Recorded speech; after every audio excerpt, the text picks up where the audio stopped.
ಪ್ರಿಯ ಸ್ಪರ್ಧಾ ಮಿತ್ರರೇ, job centre YouTube ಚಾನಲ್ಗೆ ಸ್ವಾಗತ. ಪ್ರತಿದಿನ ಉದ್ಯೋಗ ಮಾಹಿತಿ ಹಾಗೂ ಪ್ರಚಲಿತ ಘಟನೆಗಳಿಗಾಗಿ ನಮ್ಮ job centre YouTube channel subscribe ಮಾಡ್ಕೊಳ್ಳಿ.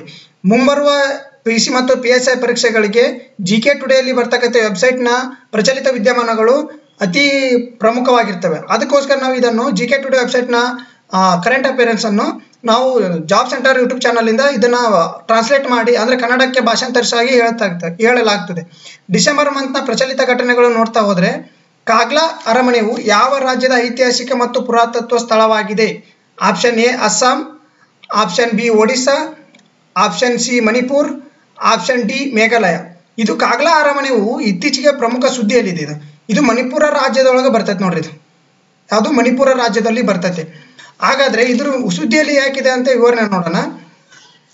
ಕ್ರೆಸ್ಟ್ ವಿನ್ಯಾಸದ ಎಡಭಾಗದಲ್ಲಿ ಕಾಗ್ಲಾ ಅರಮನೆಯು ಮತ್ತು ಬಲಭಾಗದಲ್ಲಿ ಕಗ್ಲಸಾ ಅನ್ನುವ ಚಿತ್ರಿಸುತ್ತದೆ. ಕಾಗ್ಲಾ ಅರಮನೆಯು ಮಣಿಪುರದ ಪ್ರಮುಖ ಐತಿಹಾಸಿಕ ಮತ್ತು ಪುರಾತತ್ವ ಸ್ಥಾನವಾಗಿದೆ.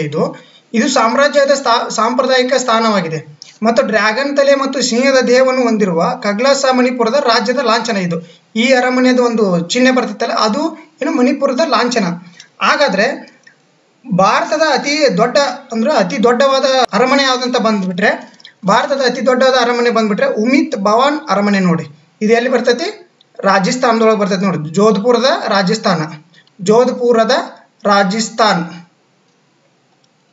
ಹಂಗಂದ್ರೆ ಕರ್ನಾಟಕದ ಬಂದ್ಬಿಟ್ರೆ ಕೃಷ್ಣರಾಜರು ಒಡೆಯರು ಕಟ್ಟಿಸ್ತಕ್ಕಂಥ, ಮೂರನೇ ಕೃಷ್ಣರಾಜರು ಒಡೆಯರು ಕಟ್ಟಿಸ್ತಕ್ಕಂಥ ನಮ್ಮ ಮೈಸೂರು ಅರಮನೆ ನೋಡ್ರಿ. ಮೈಸೂರು ಅರಮನೆ ಇದನ್ನು ಏನಂತ ಕರೀತಾರೆ? ಅಂಬಾವಿಲಾಸ್ ಅಂತಾನೂ ಕರೀತಾರೆ ನೋಡಿ. ಮೈಸೂರು ಅರಮನೆ ಅಂತ ಏನ್ ಕರೀತಾರೆ? ಅಂಬಾವಿಲಾಸ್ ಅಂತಾನೂ ಕರೀತಾರೆ. ಇಂಡೋಸ್ ಆರ್ಸೆನಿಕ್ ಐತಿ ನೋಡ್ರಿ. ಇದು ಇಂಡೋಸ್ ಆರ್ಸೆನಿಕ್ ಶೈಲಿ ಒಳಗೈತಿ. ಇಂಡೋಸ್ ಆರ್ಸೆನಿಕ್ ಶೈಲಿ ಆಯ್ತು ದ್ರಾವಿಡ ಪ್ರಭಾವದಿಂದ ಪ್ರತಿಬಿಂಬ ಆಗೈತೆ ನೋಡ್ರಿ. ಇದು ದ್ರಾವಿಡ ಶೈಲಿಯ ಪ್ರತಿಬಿಂಬ ಇದು. ಹಾಗೆ ಬಂದ್ಬಿಟ್ರೆ ಎರಡನೇ ಕ್ವಶನ್, ಮಹಿಳಾ ಸ್ವಸಹಾಯ ಗುಂಪುಗಳಿಗೆ ಡ್ರೋನ್ಗಳನ್ನು ಒದಗಿಸುವ ಯೋಜನೆಯು ಯಾವ ವರ್ಗದ ಯೋಜನೆಗೆ ಸೇರಿದೆ?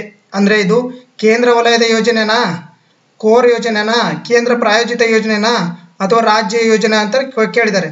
ಇದು ಕೇಂದ್ರ ವಲಯದ ಯೋಜನೆ ನೋಡ್ರಿ. ಇದು ಕೇಂದ್ರ ವಲಯದ ಯೋಜನೆ ಬರ್ತದೆ ನೋಡ್ರಿ. ಇದು ಆಪ್ಷನ್ ಎ ಕೇಂದ್ರ ವಲಯದ ಯೋಜನೆ ಆಗೈತ್ರಿ. ಇದು ಕೇಂದ್ರ ಸಚಿವ ಸಂಪುಟ ಮಹಿಳಾ ಸ್ವಸಹಾಯ ಮತ್ತು ಗುಂಪುಗಳಿಗೆ ಡ್ರೋನ್ಗಳನ್ನು ಒದಗಿಸುವ ಕೇಂದ್ರ ವಲಯದ ಯೋಜನೆಗೆ ಅನುಮೋದನೆ ನೀಡಿದೆ. ಯಾವುದು? ಬಜೆಟ್ನಲ್ಲಿ. ಜೊತೆಗೆ 2024-25ರಿಂದ 2025-26ನೇ ಅವಧಿಯಲ್ಲಿ 1261 ಕೋಟಿ ರು ವೆಚ್ಚದಲ್ಲಿ ಕೃಷಿ ಉದ್ದೇಶಕ್ಕಾಗಿ ರೈತರಿಗೆ ಬಾಡಿಗೆ ಮತ್ತು ಸೇವೆಗಳನ್ನು ಒದಗಿಸಲು 2023-24ರಿಂದ ಮತ್ತು 2025-26ನೇ ವರ್ಷದ ಅವಧಿಯಲ್ಲಿ ಆಯ್ದ 1500 ಮಹಿಳಾ ಸ್ವಸಹಾಯ ಗುಂಪುಗಳಿಗೆ ಡ್ರೋನ್ಗಳನ್ನು ಒದಗಿಸುವ ಗುರಿಯನ್ನು ಈ ಯೋಜನೆ ಹೊಂದೈತಿ. ಈ ಯೋಜನೆಗಳ ಪ್ರಮುಖ ಉದ್ದೇಶ ಏನಂದ್ರೇನ ಮಹಿಳಾ ಸಬಲೀಕರಣ ಅಂದ್ರೆ ಮಹಿಳೆಯರಿಗೆ ಕೃಷಿಯಲ್ಲಿ ತೊಡಗಿಸಿಕೊಳ್ಳಕ್ಕೆ ಅವರಿಗೆ ಡ್ರೋನ್ ಅನ್ನು ಕೇಂದ್ರ ಸರ್ಕಾರ ಒಂದು ಯೋಜನೆ ಮಾಡೈತಿ. ಇದು ಕೇಂದ್ರ ಸಚಿವ ಸಂಪುಟದಿಂದ.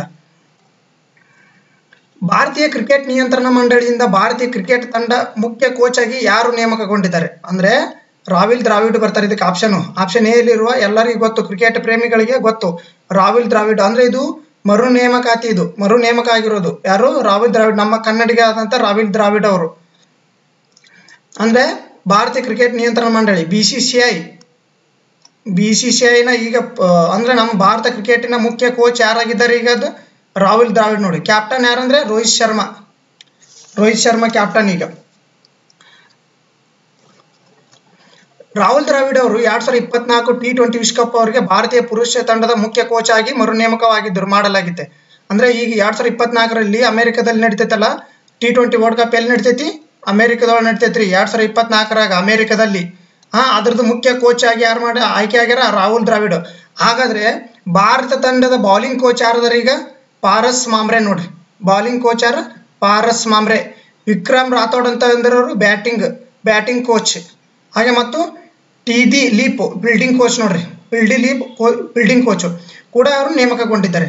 ಹಾಗಾದ್ರೆ BCCI ನೋಡೋದಾದ್ರೆ ಇದು ಭಾರತದ ಕ್ರಿಕೆಟ್ ಮಂಡಳಿ ನೋಡ್ರಿ, BCCI. ಹಾಗಾದ್ರೆ ಅಂತಾರಾಷ್ಟ್ರೀಯ ಕ್ರಿಕೆಟ್ ಮಂಡಳಿ ಅಂದ್ರೆ ICC. ಇದ್ರ ಕೇಂದ್ರ ಕಚೇರಿ ಎಲ್ಲಿ ಬರ್ತೈತ್ರಿ? ದುಬೈನೊಳಗೆ ಐತಿ ನೋಡ್ರಿ. ಎಲ್ರಿ? UAE ಒಳಗ ಇದ್ರ ಕೇಂದ್ರ ಕಚೇರಿ ಐತ್ರಿ ICC ಇದೆ. ಹಂಗಂದ್ರೆ ಭಾರತ ಇಲ್ಲಿವರೆಗೂ ಈಗ ಪ್ರಚಲಿತ ಘಟನೆಗಳು ಏನು ಕೇಳ್ಬೋದಪ್ಪ ಅಂದ್ರೆ ಈಗ 2023ರಲ್ಲಿ ಏಕದಿನ ವಿಶ್ವಕಪ್ ಎಲ್ಲಿ ನಡೀತಪ್ಪ ಅಂದ್ರೆ ಭಾರತದಲ್ಲಿ ಸಂಪೂರ್ಣವಾಗಿ ಭಾರತದ ಆಯುಷ್ಯಗೊಂಡ ಮೊದಲ ODI ಕಪ್ ಇದು ನೋಡ್ರಿ. ಇದು ಏನ್ರಿ ಇದನ್ನ ಭಾರತ ಎಷ್ಟು ಬೇರೆ ಟ್ರೋಫಿ ಗೆದ್ದೈತಪ್ಪ ಅಂದ್ರೆ ಐ ಸಿ ಸಿ ಚಾಂಪಿಯನ್ಶಿಪ್ಪು ಮತ್ತು ICC ಟ್ರೋಫಿಗಳನ್ನ ಎಷ್ಟು ಬೇರೆ ಭಾರತ ಗೆದ್ದೈತೆ ಅಂದ್ರೆ 1983ರಲ್ಲಿ ಮೊದಲನೇ ಬಾರಿಗೆ 1983ರಲ್ಲಿ ಯಾರು ಕಪಿಲ್ ದೇವ್ನ ಕ್ಯಾಪ್ಟನ್ಸಿಯಲ್ಲಿ ಮೊದಲ ಬಾರಿಗೆ ನಾವು ವರ್ಲ್ಡ್ ಕಪ್ ಗೆದ್ದಿವಿ. ಅದನ್ನ ಬಿಟ್ಬಿಟ್ರೆ MS ಧೋನಿ ಅದು ಯಾವಾಗ 2011ರಲ್ಲಿ ODI ವರ್ಲ್ಡ್ ಕಪ್ ಗೆದ್ದಿದ್ರಿ ನಾವು. ಯಾರು MS ಧೋನಿ. ಇಲ್ಲಿವರೆಗೆ 2 ಕಪ್ ಬಿಟ್ರೆ 2007ರಲ್ಲಿ ಚಾಂಪಿಯನ್ ಟ್ರೋಫಿ ಗೆದ್ದಿವ್ರಿ ನಾವು ಭಾರತ ರೀ. ಚಾಂಪಿಯನ್ ಟ್ರೋಫಿ ರೀ. 2023ರ ODIನ ಏಕದಿನ ವಿಶ್ವಕಪ್ನ ಚಾಂಪಿಯನ್ ತಂಡ ಯಾವುದಂತ ಬಂದ್ರೆ ಆಸ್ಟ್ರೇಲಿಯಾ ನೋಡ್ರಿ. ಆಸ್ಟ್ರೇಲಿಯಾ ಅಂದರೆ ರನ್ನರ್ ಅಪ್ ಯಾರು ಗೊತ್ತಾ? ನಮ್ಮ ಭಾರತ ನೋಡ್ರಿ. ರನ್ನರ್ ಅಪ್ ಅಂದ್ಬಿಟ್ರೆ ನಮ್ಮ ಭಾರತ. ಫೈನಲಲ್ಲಿ ಯಾರು ಆಸ್ಟ್ರೇಲಿಯಾ ಮತ್ತು ಭಾರತ ಮುಖಾಮುಖಿಯಾಗಿದ್ದು ನೋಡ್ರಿ. ಅದೇ ತೆರನಾಗಿ ನೆನಪಿಟ್ಕೊಳ್ರಿ 2024ರ T20 ವರ್ಲ್ಡ್ ಕಪ್ ಎಲ್ಲಿ ನಡೆದೈತಿ ಕೇಳ್ಬೋದು. ಅಮೇರಿಕಾ ಕ್ರಿಕೆಟ್ ಮೇಲೆ ಒಂದು ಕ್ವಶನ್ ಕೇಳ್ಬೋದು. ಮುಂದಿನ ಕ್ವಶನ್ ನೋಡ್ತಾವನ, ಇತ್ತೀಚೆಗೆ ಸುದ್ದಿ ಮಾಡುತ್ತಿರುವ ಬಿಳಿ ಶ್ವಾಸಕೋಶದ ಸಿಂಡ್ರೋಮ್ ಅಂದ್ರೆ ಕಾಯಿಲೆ ಸಿಂಡ್ರೋಮ್. ಬಿಳಿ ಶ್ವಾಸಕೋಶ ನೋಡ್ರಿ. ಬಿಳಿ ಶ್ವಾಸ ಕಾರಣವಾಗುವ ಏಜೆಂಟ್ ಯಾವುದು ಅಂದ್ರೆ ಹೊತ್ತು ತರ್ತಕ್ಕಂಥ ರೋಗನ ಯಾವ್ದು ಹೊತ್ತು ತರ್ತೈತೆ ಅಂತ ಹೇಳ್ತಾರೆ ನೋಡ್ರಿ. Virus. Option A virus, option B bacteria, option C ಪ್ರೋಟೋಜುವನ, ಆಪ್ಷನ್ C ಶಿಲೀಂಧ್ರನ. ಯಾವ್ದ್ರಿ ಇದು? ಆಪ್ಷನ್ B ಬ್ಯಾಕ್ಟೀರಿಯಾ ನೋಡ್ರಿ. ಹಾಗಾದ್ರೆ ಇದೇನು ಶ್ವಾಸಕೋಶ ಅಂದ್ರೆ ಬಿಳಿ ಶ್ವಾಸಕೋಶ ಸಿಂಡ್ರೋಮ್ಗಳಲ್ಲಿ ಸ್ಕ್ಯಾನರ್ ವಿಶಿಷ್ಟ ಗುರುತುಗಳಿಗೆ ಕಾರಣವಾಗುತ್ತದೆ. ಚೀನಾವನ್ನು ಮೀರಿ US, ನೆದರ್ಲ್ಯಾಂಡ್ ಮತ್ತು ಡೆನ್ಮಾರ್ಕ್ಗಳಲ್ಲಿ ಏರಿಕೆ ವ್ಯಾಪಕ ಹರಡುತ್ತಿದೆ ನೋಡ್ರಿ. ಅಂದ್ರೆ ಜಗತ್ತಿನ ಈಗ ಮುಂದೆ ಬರ್ತಕ್ಕಂಥ ಜಗತ್ತಿನ ಶ್ವಾಸಕೋಶದ ತೊಂದರೆ ನೋಡ್ರಿ. ಇದು WHO ಆಲ್ರೆಡಿ ಇದರ ಬಗ್ಗೆ ಮಾಹಿತಿ ನೀಡೈತ್ರಿ. WHO.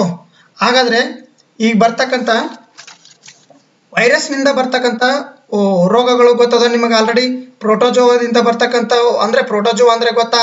ಶಿಲೀಂಧ್ರಗಳಂದ್ರೆ ಇದು ಫಂಗೈ. ಪ್ರೋಟೋಜೋ ಅಂದ್ರೆ ಇವು ಮೈಕೋಟಾ ಫ್ಯಾಮಿಲಿ ಬರ್ತೈತೆ ನೋಡ್ರಿ. ಮೈಕೋಟಾ ಫ್ಯಾಮಿಲಿಗಳು. ಬ್ಯಾಕ್ಟೀರಿಯಿಂದ ಬರ್ತಕ್ಕಂಥ ರೋಗಗಳಂದ್ರೆ ಕ್ಷಯ ರೋಗ ಬರ್ತೈತ್ರಿ. ಬ್ಯಾಕ್ಟೀರಿಯಾದಿಂದ ಕ್ಷಯ ರೋಗನೂ ಬರ್ತೈತ್ರಿ. ಕ್ಷಯ ರೋಗ ಅಂದ್ರೆ TB ರೋಗ ಯಾವ್ದ್ರಿಂದ ಬರ್ತೈತ್ರಿ? ಕ್ಷಯ ರೋಗ ಅಂತ. ವೈರಸ್ ಇಂದ ಬರ್ತಕ್ಕಂಥದ್ದು COVID-19. ಇತ್ತೀಚೆಗೆ ಕೋವಿಡ್-19 ಏನ್ರಿ? ವೈರಸ್ ಇಂದ ಬರ್ತಕ್ಕಂಥ ರೋಗ. ಇದು ಫಂಗಲ್ ಇನ್ಫೆಕ್ಷನ್ ಅಂತ ಗೊತ್ತಾರ್ರಿ. ಫಂಗಲ್ ಇನ್ಫೆಕ್ಷನ್ ಇದು ಶಿಲೀಂಧ್ರಗಳಿಂದ ಬರ್ತೈತೆ ನೋಡ್ರಿ. ಶಿಲೀಂಧ್ರ ಬರ್ತಕ್ಕಂಥ ಕಾಯಿಲೆ ನೋಡ್ರಿ, ಡಿಸೀಸ್ ಇದು. ಇನ್ನು ವೈರಸ್ ಇಂದ ಬರ್ತಕ್ಕಂಥ ಇನ್ನೊಂದು ಕಾಯಿಲೆಗಳಂದ್ರೆ H5N1 ನೋಡ್ರಿ. H5N1 ಅಂದ್ರೆ ಹಕ್ಕಿ ಜ್ವರ ಗೊತ್ತಲ್ರಿ? ಹಕ್ಕಿ ಜ್ವರ. ಅದೇ ರೀತಿಯಾದ ಹಕ್ಕಿ ಜ್ವರ ಮೊನ್ನೆ ಕ್ವಶನ್ ಕೇಳಿದ್ರಿ PC ಒಳಗ್ರಿ. ಏನಂತಂದ್ರ ಇದು ಯಾವುದು ನಿಫಾ ವೈರಸ್ ಬಗ್ಗೆ ಕೇಳಿದ್ರು. ಇದರಲ್ಲಿ ಯಾವುದು ಆಯ್ಕೆ ಸರಿಯಾಗಿದೆ ಅಂತ. ಅದೇ ತರನಾಗಿ H5N1 ಕೇಳ್ಬೋದು. ಹಕ್ಕಿ ಜ್ವರ ಇದು ಮೊದಲು ಕಾಣಿಸ್ಕೊಂಡಿದ್ದೆ ಎಲ್ಲಿ ಗೊತ್ತಾ? ಥೈಲ್ಯಾಂಡ್ದಾಗ. ಪ್ರಿಯ ಸ್ಪರ್ಧಾ ಮಿತ್ರರೇ, ಇದು ಥೈಲ್ಯಾಂಡ್ದೊಳಗೆ ಕಾಣಿಸ್ಕೊಂಡೈತ್ರಿ ಫಸ್ಟ್ಗೆ. ಅದೇ ರೀತಿ ಭಾರತದೊಳಗೆ ಎಲ್ಲಿ ಕಂಡು ಬೈತಂದ್ರ ಪಶ್ಚಿಮ ಬಂಗಾಳ ನೋಡ್ರಿ. ಪಶ್ಚಿಮ ಬಂಗಾಳದಾಗ ಕಂಡು ಬೈತ್ರಿ. ನಮ್ಮ ಕರ್ನಾಟಕದೊಳಗೆ ಎಲ್ಲಿ ಬಂದ್ರ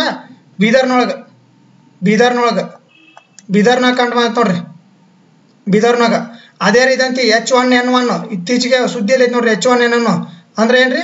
ಹಂದಿ ಜ್ವರಕ್ಕೆ H1N1 ಅಂತಾರ್ರಿ. ಇದು ಮೊದಲಿಗೆ ಎಲ್ಲಿ ಕಂಡು ಬಂದಿತ್ತಂದ್ರ ಅಮೇರಿಕಾದಾಗ ನೋಡ್ರಿ. ಅಮೇರಿಕಾದಾಗ ಕಂಡು ಬಂದೈತಿ. ಫಸ್ಟಿಗೆ ಅಮೇರಿಕಾದಲ್ಲಿ ಕಂಡು ಬಂದೈತಿ. ಬಿಟ್ರ ನಮ್ಮ ಭಾರತದೊಳಗ ಹೈದರಾಬಾದ್ನಾಗ ಕಂಡು ಬಂದೈತಿ. ಅದೇ ತರನಾಗಿ ಕರ್ನಾಟಕದಲ್ಲಿ ಬಂದ್ರ ರಾಯಚೂರ್ನಾಗ ಕಂಡು ಬಂದೈತಿ. ಅದೇ ತರನಾಗಿ ಜೀಕಾ ವೈರಸ್ ಎಲ್ಲಿ ಕಂಡು ಬಂದೈತ್ರಿ? ಜೀಕಾ ವೈರಸ್ ಆಫ್ರಿಕಾದ ಉಗಾಂಡದಲ್ಲಿ ಕಂಡು ಬಂದೈತೆ ನೋಡ್ರಿ. ಇದು ಆಫ್ರಿಕಾದ ಉಗಾಂಡದಲ್ಲಿ ಮೊದಲನೇ ಬಾರಿಗೆ ಪತ್ತೆ ಆಗೈತ್ರಿ. ಇದನ್ನ ವೆಕ್ಟರ್ ಯಾವ್ದ್ರಿ? ಇದನ್ನ ಸಾಯಿಸ್ತಕ್ಕಂಥ ಇದು ಯಾವ್ದ್ರಿ? ಈಜಿಪ್ಟ್ ಸೊಳ್ಳೆ ನೋಡ್ರಿ. ಮುಂದಿನ ಕ್ವಶನ್ ನೋಡ್ತಾವನ, 13ನೇ ಹಿರಿಯ ರಾಷ್ಟ್ರೀಯ ಪುರುಷ ಹಾಕಿ ಚಾಂಪಿಯನ್ಶಿಪ್ ಪ್ರಶಸ್ತಿಯನ್ನು ಯಾವ ರಾಜ್ಯ ಗೆದ್ದುಕೊಂಡೈತೆ ಅಂತ ನೋಡ್ರಿ. ಅಂದ್ರೆ 13ನೇ ಆವೃತ್ತಿಯ ಹಿರಿಯ ರಾಷ್ಟ್ರೀಯ ಪುರುಷರ ಹಾಕಿ ಚಾಂಪಿಯನ್ಶಿಪ್ ಪ್ರಶಸ್ತಿಯನ್ನು ಯಾವ ರಾಜ್ಯ ಗೆದ್ದುಕೊಂಡೈತೆ ಅಂದ್ರೆ ಭಾರತದೊಳಗ ರಾಜ್ಯಗಳು ಆಡ್ತಕ್ಕಂಥ ಇದೊಂದು ಕ್ರೀಡೆ. ಯಾವುದು? ಹಾಕಿ ರಾಷ್ಟ್ರೀಯ ಪುರುಷರು. ಇದನ್ನ ಯಾರ್ರಿ? ಪಂಜಾಬ್ ಗೆದ್ದತ್ ನೋಡ್ರಿ, ಪಂಜಾಬ್. ಇದನ್ನು ಯಾವ್ದ್ರಿ? ಪಂಜಾಬ್ ರಾಜ್ಯ ಗೆದ್ದುಕೊಂಡೈತೆ ನೋಡ್ರಿ. ಇದು ಚೆನ್ನೈನಲ್ಲಿ ನಡೆದ, ಎಲ್ಲಿ ನಡೆದ್ರಿ ಇದು? ಹಿರಿಯರ ಹಾಕಿ ಚಾಂಪಿಯನ್ಶಿಪ್ ಎಲ್ಲಿ ನಡೆಯುತ್ತೆ ಅಂದ್ರೆ ಚೆನ್ನೈದೊಳಗ.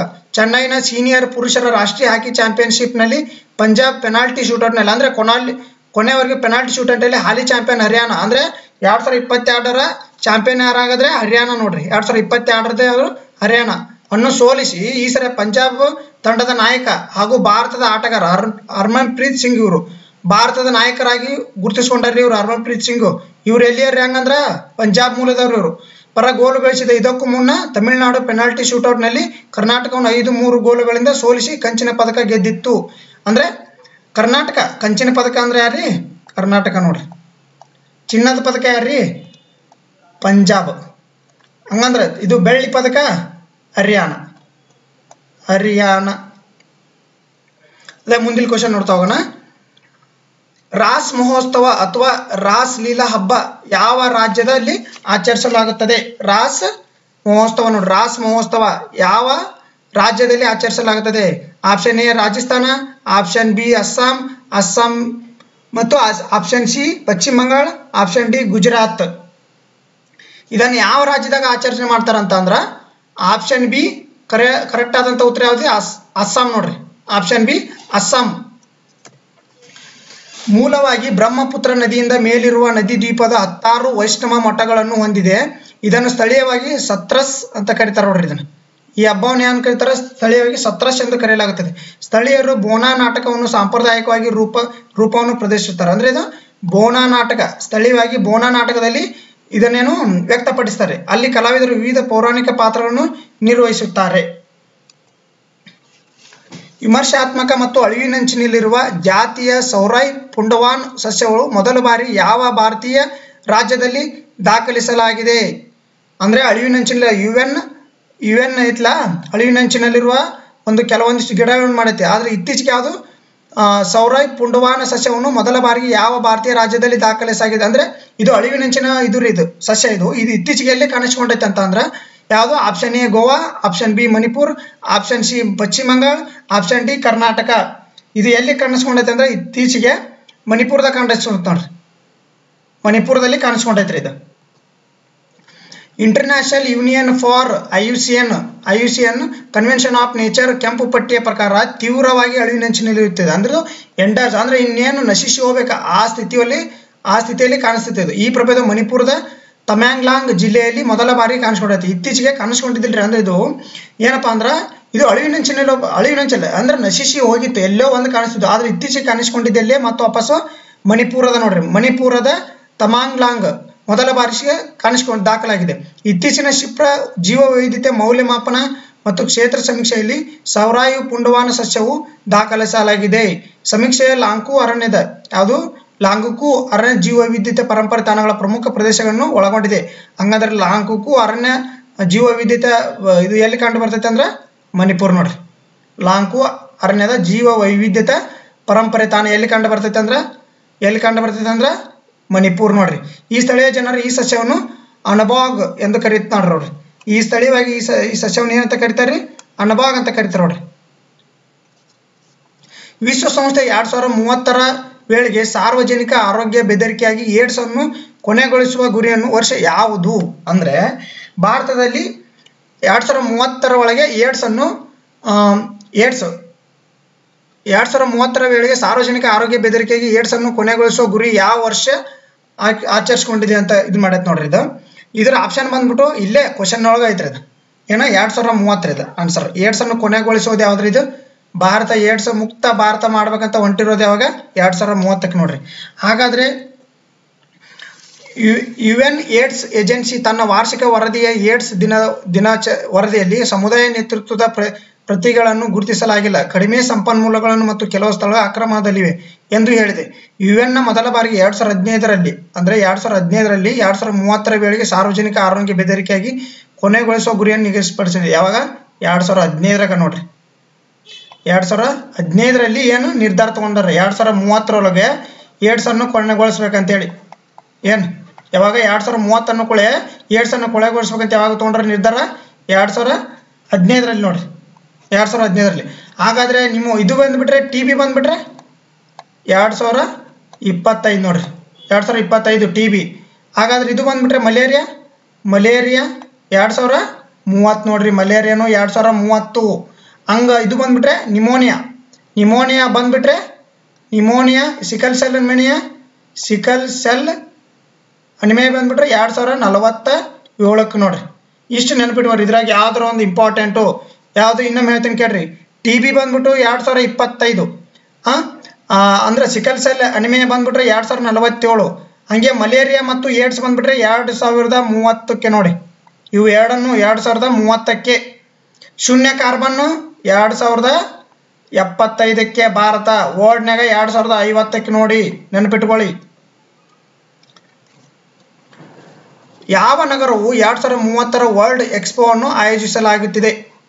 ಯಾವ ನಗರವು 2030ರಲ್ಲಿ ವರ್ಲ್ಡ್ ಎಕ್ಸ್ಪೋ ಅಂದರೆ ಇಲ್ಲೆಲ್ಲ IT ಕಂಪನಿಗಳದ್ದು ಒಂದು ಸಮ್ಮೇಳನ ಇದು ವರ್ಲ್ಡ್ ಎಕ್ಸ್ಪೋ. ತಮ್ಮಲ್ಲಿರ್ತಕ್ಕಂಥ ಅತ್ಯಾಧುನಿಕ ಟೆಕ್ನಾಲಜಿಯನ್ನು ಇಲ್ಲಿ ಪ್ರದರ್ಶನಗೊಳ್ತಾರೆ. ಎಲ್ಲಿ ಅಂದ್ರೆ ದುಬೈನ UAEನ ರಿಯಾದ್ ನೋಡ್ರಿ, UAEನ ರಿಯಾದ್ ಒಳಗೆ ನೋಡ್ರಿ. ಸೌದಿ ಅರೇಬಿಯಾದ ರಾಜಧಾನಿ ರಿಯಾದ್ ಎಕ್ಸ್ಪೋನಲ್ಲಿ 2030ರ ವಿಶ್ವ ಮೇಳವನ್ನು ಆಯೋಜಿಸುವ ಹಕ್ಕನ್ನು ಗೆದ್ದುಕೊಂಡಿದೆ. ಅಂದರೆ 2030ರ ಮೇಳವನ್ನು ಆಯೋಜಿಸಲು ಗೆದ್ದುಕೊಂಡಿದೆ. ಸಾಕಾರ ವಿಶ್ವಕಪ್ ನಂತರ ಗಲ್ಫ್ ರಾಷ್ಟ್ರಕ್ಕೆ ಮತ್ತೊಂದು ರಾಜತಾಂತ್ರಿಕ ವಿಜಯವಾಗಿದೆ. ಅಂದರೆ ಸಾಕಾರ ಅಂದರೆ ಇತ್ತೀಚೆಗೆ ಏನು ಮಾಡ್ತೀರಿ, ಫುಟ್ಬಾಲ್ದು ವರ್ಲ್ಡ್ ಕಪ್ ಅಲ್ಲೇ ನಡೀತ್ರಿ. ಅಲ್ಲಿ ನಡೆದಿದ್ದಕ್ಕೆ ಇದಕ್ಕೆ ಮತ್ತೊಂದು ರಾಜತಾಂತ್ರಿಕ ವಿಜಯ ಏನಂದ್ರೆ 2030ರ ವರ್ಲ್ಡ್ ಎಕ್ಸ್ಪೋನ ಇಲ್ಲೇ ಸೌದಿ ಅರೇಬಿಯಾದ ರಿಯಾದ್ನಲ್ಲಿ ಇದನ್ನ ಸಮ್ಮೇಳನ ಮಾಡಕ ಅದು ಏನು ತನ್ನ ಬಿಡ್ಡನ್ನು ಕರೆದಿತ್ತು. ಅದರೊಳಗೆ ತಾನು ವಿಜಯಶಾಲಿಯಾಗಿದೆ. ದಕ್ಷಿಣ ಕೊರಿಯಾದ ಬಂದರು ನಗರವಾದ ಬುಸಾನ್ ಮತ್ತು ಇಟಲಿ ರೋಮ್ ಸಹ 5 ವಾರ್ಷಿಕ ಇವೆಂಟ್ ಅನ್ನು ಆಯೋಜಿಸಲು ಚಾಲನೆಯಲ್ಲಿದೆ. ಇದು ಲಕ್ಷಾಂತರ ಸಂದರ್ಶಕರನ್ನು ಮತ್ತು ಶತಕೋಟಿ ಡಾಲರ್ ಹೂಡಿಕೆಯನ್ನು ಆಕರ್ಷಿಸುತ್ತದೆ. ಇದು ಅಂದ್ರೆ ಇದು IT ಕಂಪನಿಗಳು ಇರ್ತಾವಲ್ರಿ, ಅವ್ರದ್ದು ಎಕ್ಸ್ಪೋ ನೋಡ್ರಿ. ಹಂಗಾದ್ರೆ ಇತ್ತೀಚೆಗೆ ಡಿಫೆನ್ಸ್ ಎಕ್ಸ್ಪೋ ಎಲ್ಲಿ ನಡೆದ್ರಿ ಭಾರತದೊಳಗ? ಡಿಫೆನ್ಸ್ ಎಕ್ಸ್ಪೋ ಮೊದಲನೇದಾಗಿ ಗುಜರಾತ್ 2022ರಾಗ ಗುಜರಾತ್. ಹಂಗಾರೆ 2023ರ ವರ್ಲ್ಡ್ ಡಿಫೆನ್ಸ್ ಎಕ್ಸ್ಪೋ ಎಲ್ಲಿ ನಡೆತಿ? ನಮ್ಮ ಬೆಂಗಳೂರಿನಾಗ ನೋಡ್ರಿ, ಬೆಂಗಳೂರಲ್ಲಿ. ಅದೇ ಥರ ಐತಿ ಎಲೆಕ್ಟ್ರೋಮ್ ಎಕ್ಸ್ಪೋ ಅಂತ ಬರ್ತೈತ್ರಿ. ಎಲ್ಲಿ ಬರ್ತೈತ್ರಿ? ಇದು ನವದೆಹಲಿ ಒಳಗೆ ನೋಡ್ರಿ, ಎಲೆಕ್ಟ್ರೋಮ್ ಎಕ್ಸ್ಪೋ ಅಂತ ಬರ್ತೈತಿ.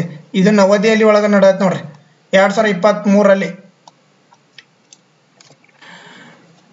ಫಾಸ್ಟ್ ಟ್ರ್ಯಾಕ್ ವಿಶೇಷ ನ್ಯಾಯಾಲಯ ಯೋಜನೆಯನ್ನು ಯಾವ ವರ್ಷದಲ್ಲಿ ಪ್ರಾರಂಭಿಸಿತ್ತು ನೋಡ್ರಿ. ಅಂದ್ರೆ ಈಗ ಫಾಸ್ಟ್ ಟ್ರ್ಯಾಕ್ ಬಂದೈತಲ್ಲ, ಈಗ ಎಲ್ಲಾ ಗಾಡಿಗೂ ಕಡ್ಡಾಯ ಟೋಲ್ ಕಟ್ತಾರಲ್ಲ, ಟೋಲ್ ಕಟ್ಟೋದು ಫಾಸ್ಟ್ ಟ್ರ್ಯಾಕ್ ಐತಲ್ಲ, ಇದನ್ನ ಯಾವ ವರ್ಷದಲ್ಲಿ ಕೇಂದ್ರ ಸರ್ಕಾರ ಜಾರಿಗೆ ತಂತು? ಇದು ಕೇಂದ್ರ ಸರ್ಕಾರ ತಂದಿದ್ದು ನೋಡ್ರಿ. ಯಾವ ವರ್ಷದಲ್ಲಿ ಪ್ರಾರಂಭ ಆಗಿತ್ತು? Option A 2013, option B 2017, option C 2019, option D 2020.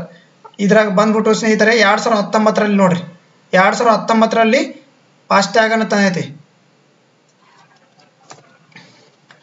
ಕೇಂದ್ರ ಸಚಿವ ಸಂಪುಟ 1 ಮತ್ತು 4 2023ರಿಂದ 31/3/2026ರವರೆಗೆ ಕೇಂದ್ರ ಪ್ರಾಯೋಜಿತ ಯೋಜನೆ ಫಾಸ್ಟ್ ಟ್ಯಾಗ್ ವಿಶೇಷ ನ್ಯಾಯಾಲಯವನ್ನು ಮುಂದುವರಿಯನ್ನು ಅನುಮೋದಿಸಿದೆ. 1952.23 ಕೋಟಿ ಕೇಂದ್ರ ಪಾಲು ಮತ್ತು 12,700.24 ಕೋಟಿ ಮತ್ತು ರಾಜ್ಯದ ಪಾಲು ಮತ್ತು 7,744.99 ಕೋಟಿಯನ್ನು ಹೊಂದಿದೆ. ಇದು ಪ್ರಾಜೆಕ್ಟ್ ಕೇಂದ್ರ ಪಾಲನ್ನು ನಿರ್ಭಯ ನಿಧಿಯಿಂದ ಹಣ ನೀಡಬೇಕೆಂದು ಇದು ಮಾಡುತ್ತೆ. ಫಾಸ್ಟ್ ಟ್ಯಾಗ್ ವಿಶೇಷ ನ್ಯಾಯಾಲಯ ಯೋಜನೆಯನ್ನು 2019 2/10 ಮತ್ತು 2019ರಂದು ಪ್ರಾರಂಭಿಸಲಾಗಿದೆ ನೋಡಿ. ಇತ್ತೀಚೆಗಷ್ಟೇ ಚೆನ್ನೈನಲ್ಲಿ ಅನಾವರಣಗೊಂಡ ಅಯೋಧ್ಯೆ ದಾಸ್ ಪಂಡಿತ್ ಅವರ ಬಗ್ಗೆ ಕೆಳಗಿನಲ್ಲಿ ಯಾವುದು ಸರಿಯಾದ ಹೇಳಿಕೆ ಅಲ್ಲ. ಇದು ಅಯೋಧ್ಯೆ ದಾಸ್ ಇದೇನ್ರಿ ಧಾರ್ಮಿಕ ಸಮ್ಮೇಳನ ನಡೀತು ಇತ್ತೀಚೆಗೆ ಎಲ್ಲೇ ಚೆನ್ನೈನಾಗ. ಅಲ್ಲೇ ಸ್ಟಾಲಿನ್ ಅವ್ರು ಏನ್ ಮಾಡಿದ್ರು, ಇವ್ರಿಗೆ ಒಂದು ವಿವಾದಾತ್ಮಕ ಹೇಳಿಕೆ ಕೊಟ್ಟು ಏನ್ ಮಾಡಿದ್ರಿ, ಇವರು ಸುದ್ದಿಯಲ್ಲಿದ್ರು. ಸ್ಟಾಲಿನ್ ಅವ್ರ ಮಗ. ಇದರಲ್ಲಿ ಬಂದ್ಬಿಟ್ಟು ಇದರ ಏನು ಕೇಳಾರಪ್ಪ ಅಂದ್ರೆ ಇವರು ಎ ಆಪ್ಷನ್ ಬಂದ್ಬಿಟ್ಟು ಅವರು 1891ರಲ್ಲಿ ದ್ರಾವಿಡ ಮಹಾಜನ್ ಸಭಾವನ್ನು ಸ್ಥಾಪಿಸಿದರು. ಯಾರು ಇವರು? ಅಯೋಧ್ಯೆ ದಾಸ್ ಪಂಡಿತರವರು ಏನೇನ್ ಮಾಡಿದ್ರು ಅಂತ ಕೇಳಿದ್ದಾರೆ. ಬಿ ಆಪ್ಷನ್ ಬಂದ್ಬಿಟ್ಟು ಅವರು ದ್ರಾವಿಡ ಪಾಂಡಿಯನ್ ಪತ್ರಿಕೆಯನ್ನು ಆರಂಭಿಸಿದರು. ಅವರು ವೈದ್ಯ ಮತ್ತು ಆಯುರ್ವೇದ ವೈದ್ಯರು. ಮೇಲಿನ ಎಲ್ಲ ಸರಿಯಾದ ಹೇಳಿಕೆ. ಇದರಲ್ಲಿ ಬಂದ್ಬಿಟ್ಟು ಆಪ್ಷನ್ ಎ ತಪ್ಪು ನೋಡ್ರಿ. ಕೇಳ್ರಿ ಆಪ್ಷನ್ ಎ. ಅವರು 1891ರಲ್ಲಿ ದ್ರಾವಿಡ ಮಹಾಜನವನ್ನು ಸಭಾವನ್ನು ಸ್ಥಾಪಿಸಿದರು.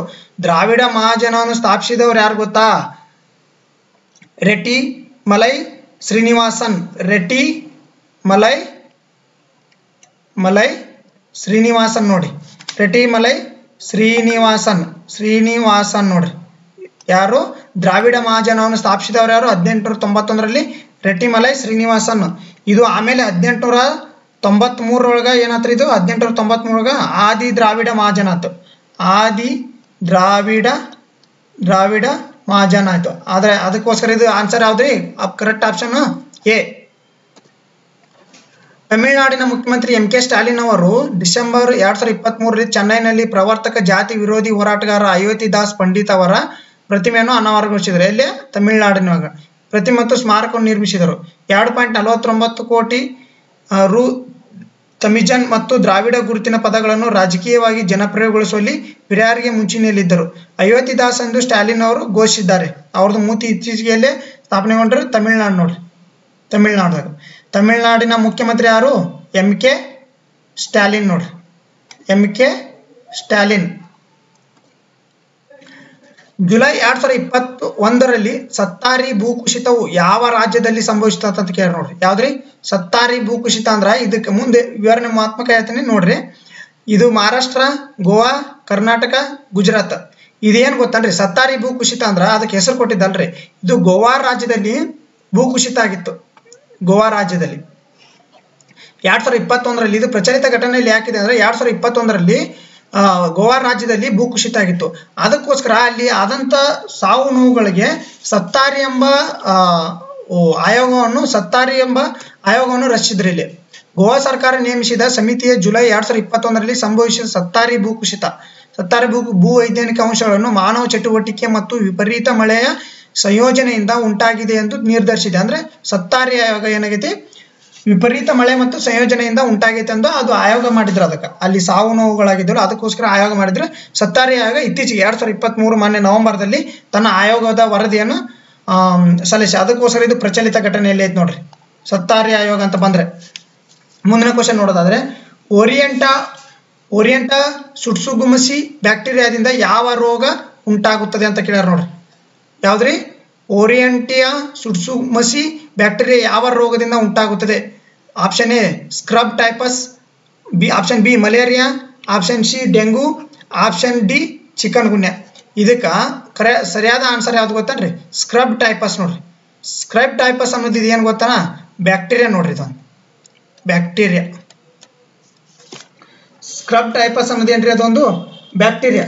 ಅದೇ ತರನಂತ ಮಲೇರಿಯಾ ರೀ. ಮಲೇರಿಯಾ ಯಾವ ಸೊಳ್ಳೆಯಿಂದ ಹರಡುತ್ತಂತ ಗೊತ್ತಾ? ಈಜಿಪ್ಟ್ ಸೊಳ್ಳೆ ರೀ. ಈಜಿಪ್ಟ್ ಸೊಳ್ಳೆ ನೋಡ್ರಿ, ಈಜಿಪ್ಟ್ ಸೊಳ್ಳೆ. ಅದೇ ರೀತಿಯಾದಂಥ ಡೆಂಗು ಜ್ವರನು ಏನ್ರಿ? ಇದು ಕೂಡ ಈಜಿಪ್ಟ್ ಸೊಳ್ಳೆಯಿಂದ ಹರಡುತ್ತೆ ನೋಡ್ರಿ. ಇದು ಈಜಿಪ್ಟ್ ಸೊಳ್ಳೆಯಿಂದ ಹರಡುತ್ತೆ ರೀ. ಇದಕ್ಕೆ ಡೆಂಗು ಜ್ವರ ಐತಲ್ರಿ, ಡೆಂಗು ವೈರಸ್ ಕಾರಣ ನೋಡ್ರಿ. ಇದು ಕೂಡ ವೈರಸ್ ಡಿಸೀಸ್ ರೀ. ಇದು ವೈರಸ್ನ ರೋಗ ರೀ. ಇದು ವೈರಸ್ನ ರೋಗ. ಇದು ಎಲ್ಲಿ ಎಫೆಕ್ಟ್ ಮಾಡುತ್ತಂದ್ರೆ ದೇಹದ ಭಾಗದಲ್ಲಿ ರಕ್ತ ಕಣಗಳು ನೋಡ್ರಿ, ಬಿಳಿ ರಕ್ತ ಕಣಗಳನ್ನು ಕಡಿಮೆ ಮಾಡ್ತೈತ್ರಿ. ಇದು ಅಂದ್ರೆ ಟಿ ಲಿಂಫೋಸೈಟಿಗೆ ಏನ್ ಮಾಡ್ತೈತ್ರಿ? ಇದು ಎಫೆಕ್ಟ್ ಮಾಡ್ತೈತ್ರಿ. ಯಾವುದು? ಡೆಂಗು. ಚಿಕನ್ ಗುನ್ಯಾ ಬಂದ್ಬಿಟ್ರೆ ಚಿಕ್ವಿ ವೈರಸ್ ನೋಡ್ರಿ. ಚಿಕ್ವಿ ವೈರಸ್ ಮೂಲಕ ರೀ. ಚಿಕ್ವಿ ವೈರಸ್ ಇದು ಎಲ್ಲಿ ನೋವನ್ನು ಉಂಟು ಮಾಡ್ತೈತ್ರಿ? ಭಾಗದ ಕೀಲುಗಳು, ಅಂದ್ರೆ ಕೈಕಾಲು ಮೂಳೆಯಲ್ಲಿ ಸಂದುಗಳು ಇರ್ತಾವಲ್ಲ ಅದರಲ್ಲಿ. ಗುಜರಾತ್ನ ನರ್ಮದಾ ಜಿಲ್ಲೆಯಲ್ಲಿ ಅಪರೂಪದ ಸ್ಕ್ರಬ್ ಟೈಪಸ್ ಪ್ರಕರಣ ಇತ್ತೀಚೆಗೆ ವರದಿಯಾಗಿದೆ ನೋಡ್ರಿ. ಎಲ್ರಿ? ಗುಜರಾತ್ನಾಗ ಸ್ಕ್ರಬ್ ಟೈಪಸ್ ಪ್ರಕರಣ ಇತ್ತೀಚೆಗೆ ಎಲ್ಲಿ ವರದಿಯಾಗಿದೆ ಅಂತ ಕ್ವಶನ್ ಕೇಳಬಹುದು. ಗುಜರಾತ್ ಅಲ್ಲಿ. ಇದು ಕೀಟ ಕಡಿತದಿಂದ ಉಂಟಾಗುತ್ತದೆ ಎಂದು ನಂಬಲಾಗಿದೆ. ಜ್ವರ, ಊತ, ತಲೆನೋವು ಮುಂತಾದ ರೋಗ ಲಕ್ಷಣಗಳನ್ನು ಪ್ರದರ್ಶಿಸುತ್ತದೆ. 51 ವರ್ಷದ ಬುಡಕಟ್ಟು ಮಹಿಳೆ ಸೂರತ್ ಆಸ್ಪತ್ರೆಯಲ್ಲಿ ಚಿಕಿತ್ಸೆ ನಂತರ ಚೇತರಿಸಿಕೊಂಡಿದ್ದಾರೆ. ವೈದ್ಯರು ಸ್ಕ್ರಬ್ ಟೈಪಸ್ ಸೋಂಕನ್ನು ದೃಢಪಡಿಸಿದ್ದಾರೆ. ಇಂದು ವೈದ್ಯಕೀಯ ಆರೈಕೆ ಇಲ್ಲದೆ ಮಾರಕವಾಗಬಹುದು. ಲಾರ್ವಾ ಹುಳುಗಳು ಅಥವಾ ಜಿಗ್ಗರ್ ಅಂದ್ರೆ ನೀರಿನ ಮೂಲಕ, ಲಾರ್ವಾ ಎಲ್ಲಿರ್ತಾವ್ರಿ? ನೀರಿನ ಮೂಲಕ ಇದು ರೋಗ ಹರಡುತ್ತೆ ನೋಡ್ರಿ. ಕಡಿತದ ಓರಿಯಂಟಾ ಸುಟ್ಸುಗುಮಸಿ ಬ್ಯಾಕ್ಟೀರಿಯಾದಿಂದ ಈ ರೋಗ ಬರ್ತದೆ ಅಂತ ಹೇಳತ್ ನೋಡ್ರಿ. ನಾಸಾದ ಲೂಸಿ ಬಾಹ್ಯಾಕಾಶ ನೌಕೆ ಇತ್ತೀಚೆಗೆ ಕಂಡು ಹಿಡಿದ ಟಿಂಕೆನೆಸ್ ಎಂಬ ಕ್ಷುದ್ರ ಗ್ರಹವು ಚಂದ್ರನಿಗೆ ಯಾವ ಹೆಸರನ್ನು ಇಡಲಾಗಿದೆ? ಅಂದ್ರೆ ನಾಸಾ ಇತ್ತೀಚೆಗೆ ಒಂದು ಏನ್ ಮಾಡೈತ್ರಿ? ಕ್ಷುದ್ರ ಗ್ರಹನ ಕಂಡಿಡತ್ತೆ. ಅದಕ್ಕೆ ಏನಂತ ಹೆಸರಿಟ್ಟೈತಿ ಗೊತ್ತಾ? ಆಪ್ಷನ್ ಎ ಅಮಾನಿಯಾ, ಆಪ್ಷನ್ ಬಿ ಮಾಂಗ್ವಾ, option C Keshav, option D Salem. ಇದಕ್ಕೆ ಕರೆಕ್ಟ್ ಸರಿಯಾದ ಉತ್ತರ ಬಂದ್ಬಿಟ್ರು ಆಪ್ಷನ್ ಸಿ ಆಪ್ಷನ್ ಡಿ ನೋಡ್ರಿ, ಆಪ್ಷನ್ ಡಿ ಸೇಲಂ.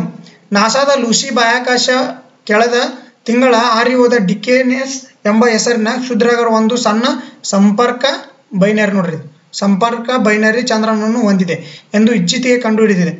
2 ಬಾಹ್ಯಾಕಾಶ ಬಂಡೆಗಳು ನಿಧಾನವಾಗಿ ಪರಸ್ಪರ ವಿರುದ್ಧವಾಗಿ ವಿಶ್ರಾಂತಿ ಪಡೆದಿದೆ. ಅಂತಾರಾಷ್ಟ್ರೀಯ ಖಗೋಳ ಒಕ್ಕೂಟವು ಈ ಚಂದ್ರನಿಗೆ ಸೇಲಂ ಅಂತ ಹೆಸರಿಟ್ಟೈತೆ ನೋಡ್ರಿ, ಸೇಲಂ. ಹಂಗಂದ್ರೆ ಚಂದ್ರಯಾನ 1 ಯಾವಾಗ ನಡೆಯತ್ರಿ? ಚಂದ್ರಯಾನ 1 2008ರಲ್ಲಿ, ಚಂದ್ರಯಾನ 2 2019, ಚಂದ್ರಯಾನ 3 2023. ಅದೇ ರೀತಿಯಾದಂತೆಗೆ ಮಂಗಳಯಾನ ನಡೆಯಿತು, ಮಂಗಳಯಾನ 2013 ಒಳಗೆ. ಆದಿತ್ಯ L1 ಸೂರ್ಯನ ಪ್ರಪ್ರಥಮ ಉಪಗ್ರಹ ಸೂರ್ಯನ ಅಧ್ಯಯನ ಮಾಡೋಕ್ಕೆ 2023 ನೋಡ್ರಿ. ಇವೆಲ್ಲ ಡೇಟ್ ನೆನ್ಪಿಟ್ಕೊಳ್ಳಿ. ಮತ್ತೊಂದು ಕ್ವಶನ್ ನೋಡೋದಾದ್ರೆ ದ ವಿಂಟನ್ ಅವರ್ ಗೋಲ್ಡನ್ ಮೋಲ್ 1936ರಿಂದ ಅಳಿವಿನಂಚಿನಲ್ಲಿರುವ ಇತ್ತೀಚೆಗೆ ಯಾವ ದೇಶದಲ್ಲಿ ಮರುಶೋಧಿಸಲಾಗಿದೆ? ಇದು ಯಾವ ಪ್ರಾಣಿ? ಇದು ಅಳಿವಿನಂಚಿನಲ್ಲಿತ್ತು ಮತ್ತೆ ಮರುಶೋಧಿಸಲಾಗಿದೆ. ಎಲ್ಲಿ ಅಂದ್ರೆ option A Dakshina Africa, option B Turkey, option C UAE, option D Australia. ಇದಕ್ಕೆ ಸರಿಯಾದ ಉತ್ತರ ಬಂದ್ಬಿಟ್ರು ಸ್ನೇಹಿತರೆ ದಕ್ಷಿಣ ಆಫ್ರಿಕಾ ನೋಡಿ. ದಕ್ಷಿಣ ಆಫ್ರಿಕಾದಲ್ಲಿ ಇತ್ತೀಚೆಗೆ ಸಂಶೋಧನೆ ಮಾಡಿರೋ ಇದನ್ನ ದಕ್ಷಿಣ ಆಫ್ರಿಕಾದಲ್ಲಿ.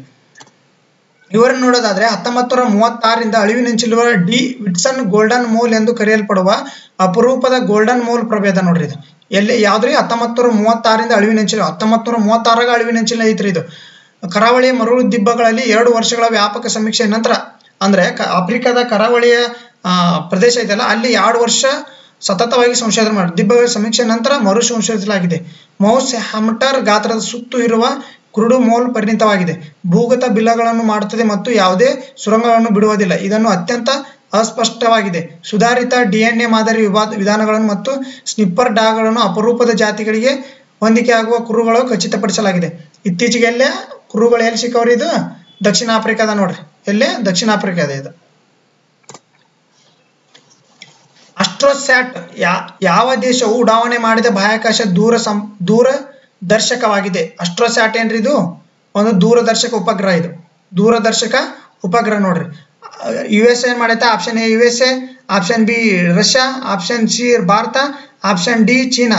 ಇದು ಭಾರತದ ನೋಡ್ರಿ ಅಸ್ಟ್ರೋಸ್ಯಾಟ್. ಅಸ್ಟ್ರೋಸ್ಯಾಟ್ ಏನ್ ಉಂಟು? ಭಾರತದ ದೂರದರ್ಶಕದ ಉಪಗ್ರಹವಾಗಿದೆ ನೋಡ್ರಿ. ಇದು ಭಾರತ ಅಸ್ಟ್ರೋಸ್ಯಾಟ್ ಬಾಹ್ಯಾಕಾಶ ದೂರದರ್ಶಕವು 600ನೇ ಗಾಮಾ-ರೇ ಬಸ್ಟ್ ಅನ್ನು ಪತ್ತೆ ಹಚ್ಚುವ ಮೂಲಕ ಪ್ರಮುಖ ಮೈಲುಗಳನ್ನು ದಾಟಿದೆ. ಗಾಮಾ-ರೇ ಸ್ಫೋಟಗಳನ್ನು ಮತ್ತು ನ್ಯೂಟ್ರಾನ್ ನಕ್ಷತ್ರಗಳ ಬೃಹತ್ ಅಥವಾ ವಿಲೀನದ ಮರಣವನ್ನು ಪ್ರತಿನಿಧಿಸುತ್ತದೆ ಅಂತ ನೋಡ್ರಿ. ಅಸ್ಟ್ರೋಸ್ಯಾಟ್ ಅನ್ನು ಭಾರತೀಯ ಬಾಹ್ಯಾಕಾಶ ಸಂಶೋಧನಾ ಸಂಸ್ಥೆ ಇಸ್ರೋ 2015ರಲ್ಲಿ ಉಡಾವಣೆ ಮಾಡಿತ್ರಿ. ಇದನ್ನ ಯಾವ್ದ್ರಿ? ಅಸ್ಟ್ರೋಸ್ಯಾಟ್.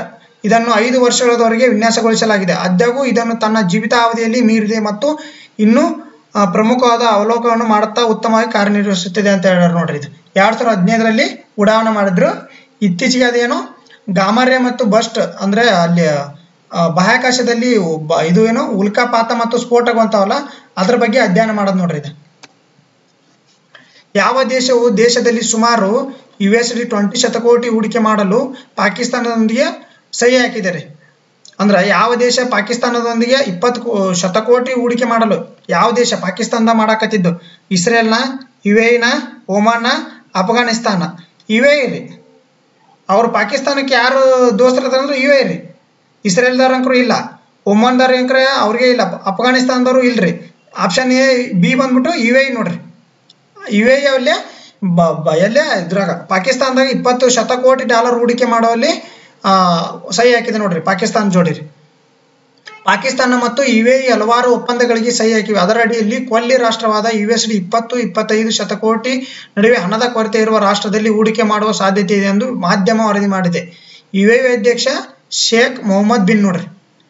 ಯಾರು? UAE ಅಧ್ಯಕ್ಷ. ಯಾರು ಅಧ್ಯಕ್ಷ ಅಂದ್ರೆ ಇನ್ನು ಇಲ್ಲಿ ರಾಜ್ಯ ಆಡಳಿತ ಐತೆ. ರಾಜ್ಯ ಆಡಳಿತ ಐತ್ರಿ ಇಲ್ಲಿ. ಇನ್ನು ಯಾರಿ? ಅಬ್ದುಲ್ ಶೇಖ್ ಮೊಹಮ್ಮದ್ ಬಿನ್ ನೋಡ್ರಿ. ಜಾಯದ್ ಅಲ್ ನಯಾನ್ ಅವರೊಂದಿಗೆ ನಿಯೋಜಿತ ಪ್ರಧಾನಿ ಅನ್ವರುಲ್ ಹಕ್ ಕಾಕರ್ ಅವರ ಸಭೆ ಅಬುಧಾಬಿಯಲ್ಲಿ ನಡೆಯಿತು. ಪಾಕಿಸ್ತಾನದ ಪಾವತಿಗಳ ತೀವ್ರ ಬಿಕ್ಕಟ್ಟಿನೊಂದಿಗೆ ಹೋರಾಡುತ್ತಿದೆ ಮತ್ತು ವಿದೇಶಿ ವಿನಿಮಯ ಮೀಸಲು ಕುಸಿದಿದೆ. ಅದಕ್ಕೋಸ್ಕರ ಅವ್ರು ಇವರಿಗೆ ಹೆಲ್ಪ್ ಮಾಡಕತ್ತಾರ ಅಷ್ಟೇ. ಸುದ್ದಿಯಲ್ಲಿ ಕಾಣಿಸಿಕೊಂಡ ತುಷಾರ್ ಶೆಲ್ಕೆ ಮತ್ತು ಸಂಗೀತ ಯಾವ ಕ್ರೀಡೆಗೆ ಸಂಬಂಧಿಸಿದ್ದಾರೆ ನೋಡ್ರಿ ಇವರು. ಯಾರ್ಯಾರಿ? ತುಷಾರ್ ಮತ್ತು ಶೆಲ್ಕೆ ಮತ್ತು ಸಂಗೀತ ನೋಡ್ರಿ.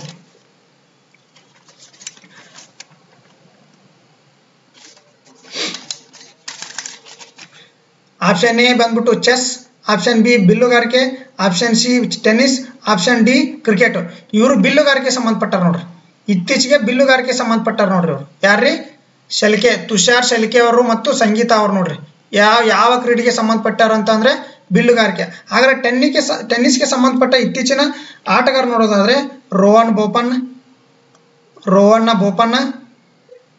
ಬೋಪಣ್ಣ ಇತ್ತೀಚೆಗೆ ಅವರಿಗೆ ಇದು ಜ್ಞಾನ ಚಂದ್ರ ಪ್ರಶಸ್ತಿ ಕೊಡಲಾಯ್ತ್ರಿ. ರೋಹನ್ ಬೋಪಣ್ಣ ಮತ್ತು ಮಿರಾಜ್ ಅಂದ್ರೆ ಸಾನಿಯಾ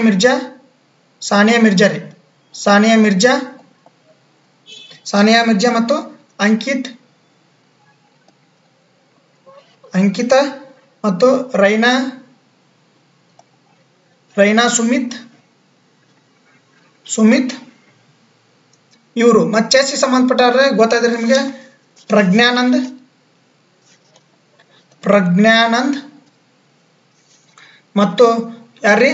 ಪಟೇಲ್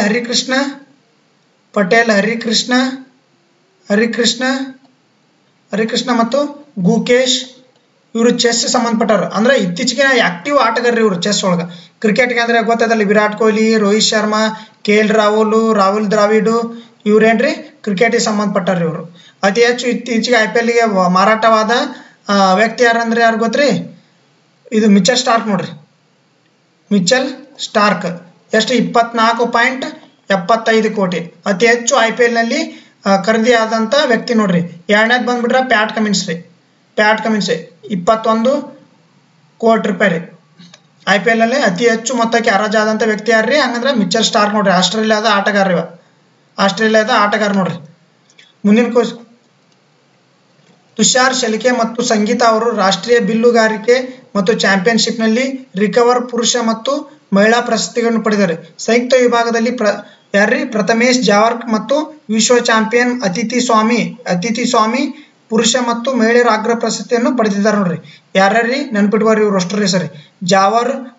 ಪ್ರಥಮೇಶ್ ಜಾವರ್ ಮತ್ತು ಅತಿಥಿ ಸ್ವಾಮಿ ಮತ್ತೆ ಯಾರ್ರಿ? ತುಷಾರ್ ಶೆಲ್ಕೆ ಮತ್ತು ಸಂಗೀತ ಇವರು ಬಿಲ್ಲುಗಾರಿಕೆ ಸಂಬಂಧಪಟ್ಟಂತ ಕ್ರೀಡಾಪಟುಗಳು ನೋಡ್ರಿ.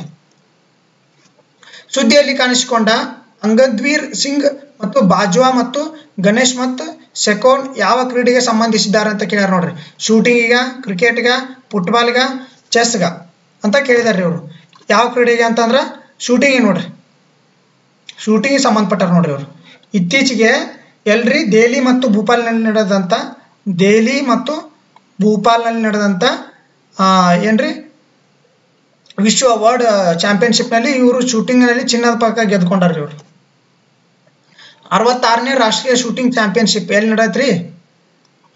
ದೆಹಲಿ ಮತ್ತು ಭೂಪಾಲ್ ನೋಡ್ರಿ.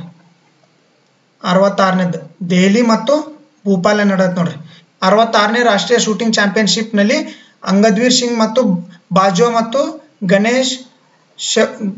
ಗೆನೆಮೆತ್ ಶೆಕೋನ್ ಪಂಜಾಬ್ಗಾಗಿ ಮಿಶ್ರ ಸ್ಕಿಟ್ ಚಿನ್ನವನ್ನು ಗೆದ್ದಿದ್ದಾರೆ. ಮಹಿಳೆಯರ 50 ಮೀಟರ್ ರೈಫಲ್ 3 ಸ್ಥಾನ ಸ್ಪರ್ಧೆಯಲ್ಲಿ Asian Games championship Sift Kaur Samra ಅವರು ಒಲಿಂಪಿಯನ್ ಅಂಜುಮನ್ ಮೌದ್ಗಿಲ್ ಅವರನ್ನು 1.9 ಪಾಯಿಂಟ್ಗಳಿಂದ ಸೋಲಿಸಿ ಚಿನ್ನ ಗೆದ್ದವರು ನೋಡ್ರಿ. ಯಾರ್ರಿ? ಮಹಿಳೆಯರಲ್ಲಿ ಯಾರು? ಹಂಗಂದ್ರೆ ಮಹಿಳೆಯರಲ್ಲಿ ಬಂದ್ಬಿಟ್ರೆ ಅಂಜುಮನ್ ಮೌದ್ಗಿಲ್ ನೋಡ್ರಿ. ಕವಚ ತಂತ್ರಜ್ಞಾನವು ಯಾವುದಕ್ಕೆ ಸಂಬಂಧಪಟ್ಟದ ಅಂತ ಕೇಳ್ರಿ. ಇತ್ತೀಚೆಗೆ ಬಹು ಸುದ್ದಿಯಲ್ಲಿ ಐತೆ ನೋಡ್ರಿ ಕವಚ ತಂತ್ರಜ್ಞಾನ. ರೈಲಿಗೆ ಅಥವಾ ಕ್ರಿಪ್ಟೋ ಕರೆನ್ಸಿಗೆ, ಮೈನಿಂಗಿಗೆ, ಆಟೋಮೊಬೈಲ್ಸ್ಗೆ. ರೈಲಿಗೆ ಸಂಬಂಧಪಟ್ಟಿದ್ರಿ. ಇದು ಒಡಿಸ್ಸಾದೊಳಗೆ ಒಂದು ದುರಂತ ಆತು ಗೊತ್ತ್ರಿ. ಅಲ್ಲೇ ಕವಚವನ್ನು ಇನ್ನೂ ಅಳವಡಿಸಿರುವುದಿಲ್ರಿ. ಅಂದ್ರೆ ಮಾನವನ ಇದು ರೈಲು ಸಂಚಾರ ಮಾಡ್ತಾರೆ. ಸಿಗ್ನಲ್ ಜಂಪಿಂಗ್ ಮತ್ತು ಹೈ ಸ್ಪೀಡ್ ಹಳಿ ತಪ್ಪುವಿಕೆಯನ್ನು ತಡೆಗಟ್ಟುವಲ್ಲಿ ಪ್ರಯೋಗಗಳಾದರ ಪರಿಣಾಮಕಾರಿತ್ವವನ್ನು ಮತ್ತು ಸಾಬೀತುಪಡಿಸುವುದರಿಂದ ಭಾರತ ತನ್ನ ಸ್ಥಳೀಯ ರೈಲುಗಳಿಗೆ ಸುರಕ್ಷಾ ವ್ಯವಸ್ಥೆಯಾದ ಕವಚ ಅನ್ನು 5 ವರ್ಷಗಳಲ್ಲಿ ಅಂತಾರಾಷ್ಟ್ರೀಯ ರಫ್ತಿಗೆ ಸಿದ್ಧವಾಗಲಿದೆ ಎಂದು ನಿರೀಕ್ಷಿಸಿದೆ. ನಿಯಂತ್ರಕರು ಮತ್ತು ಯಾರ್ರಿ?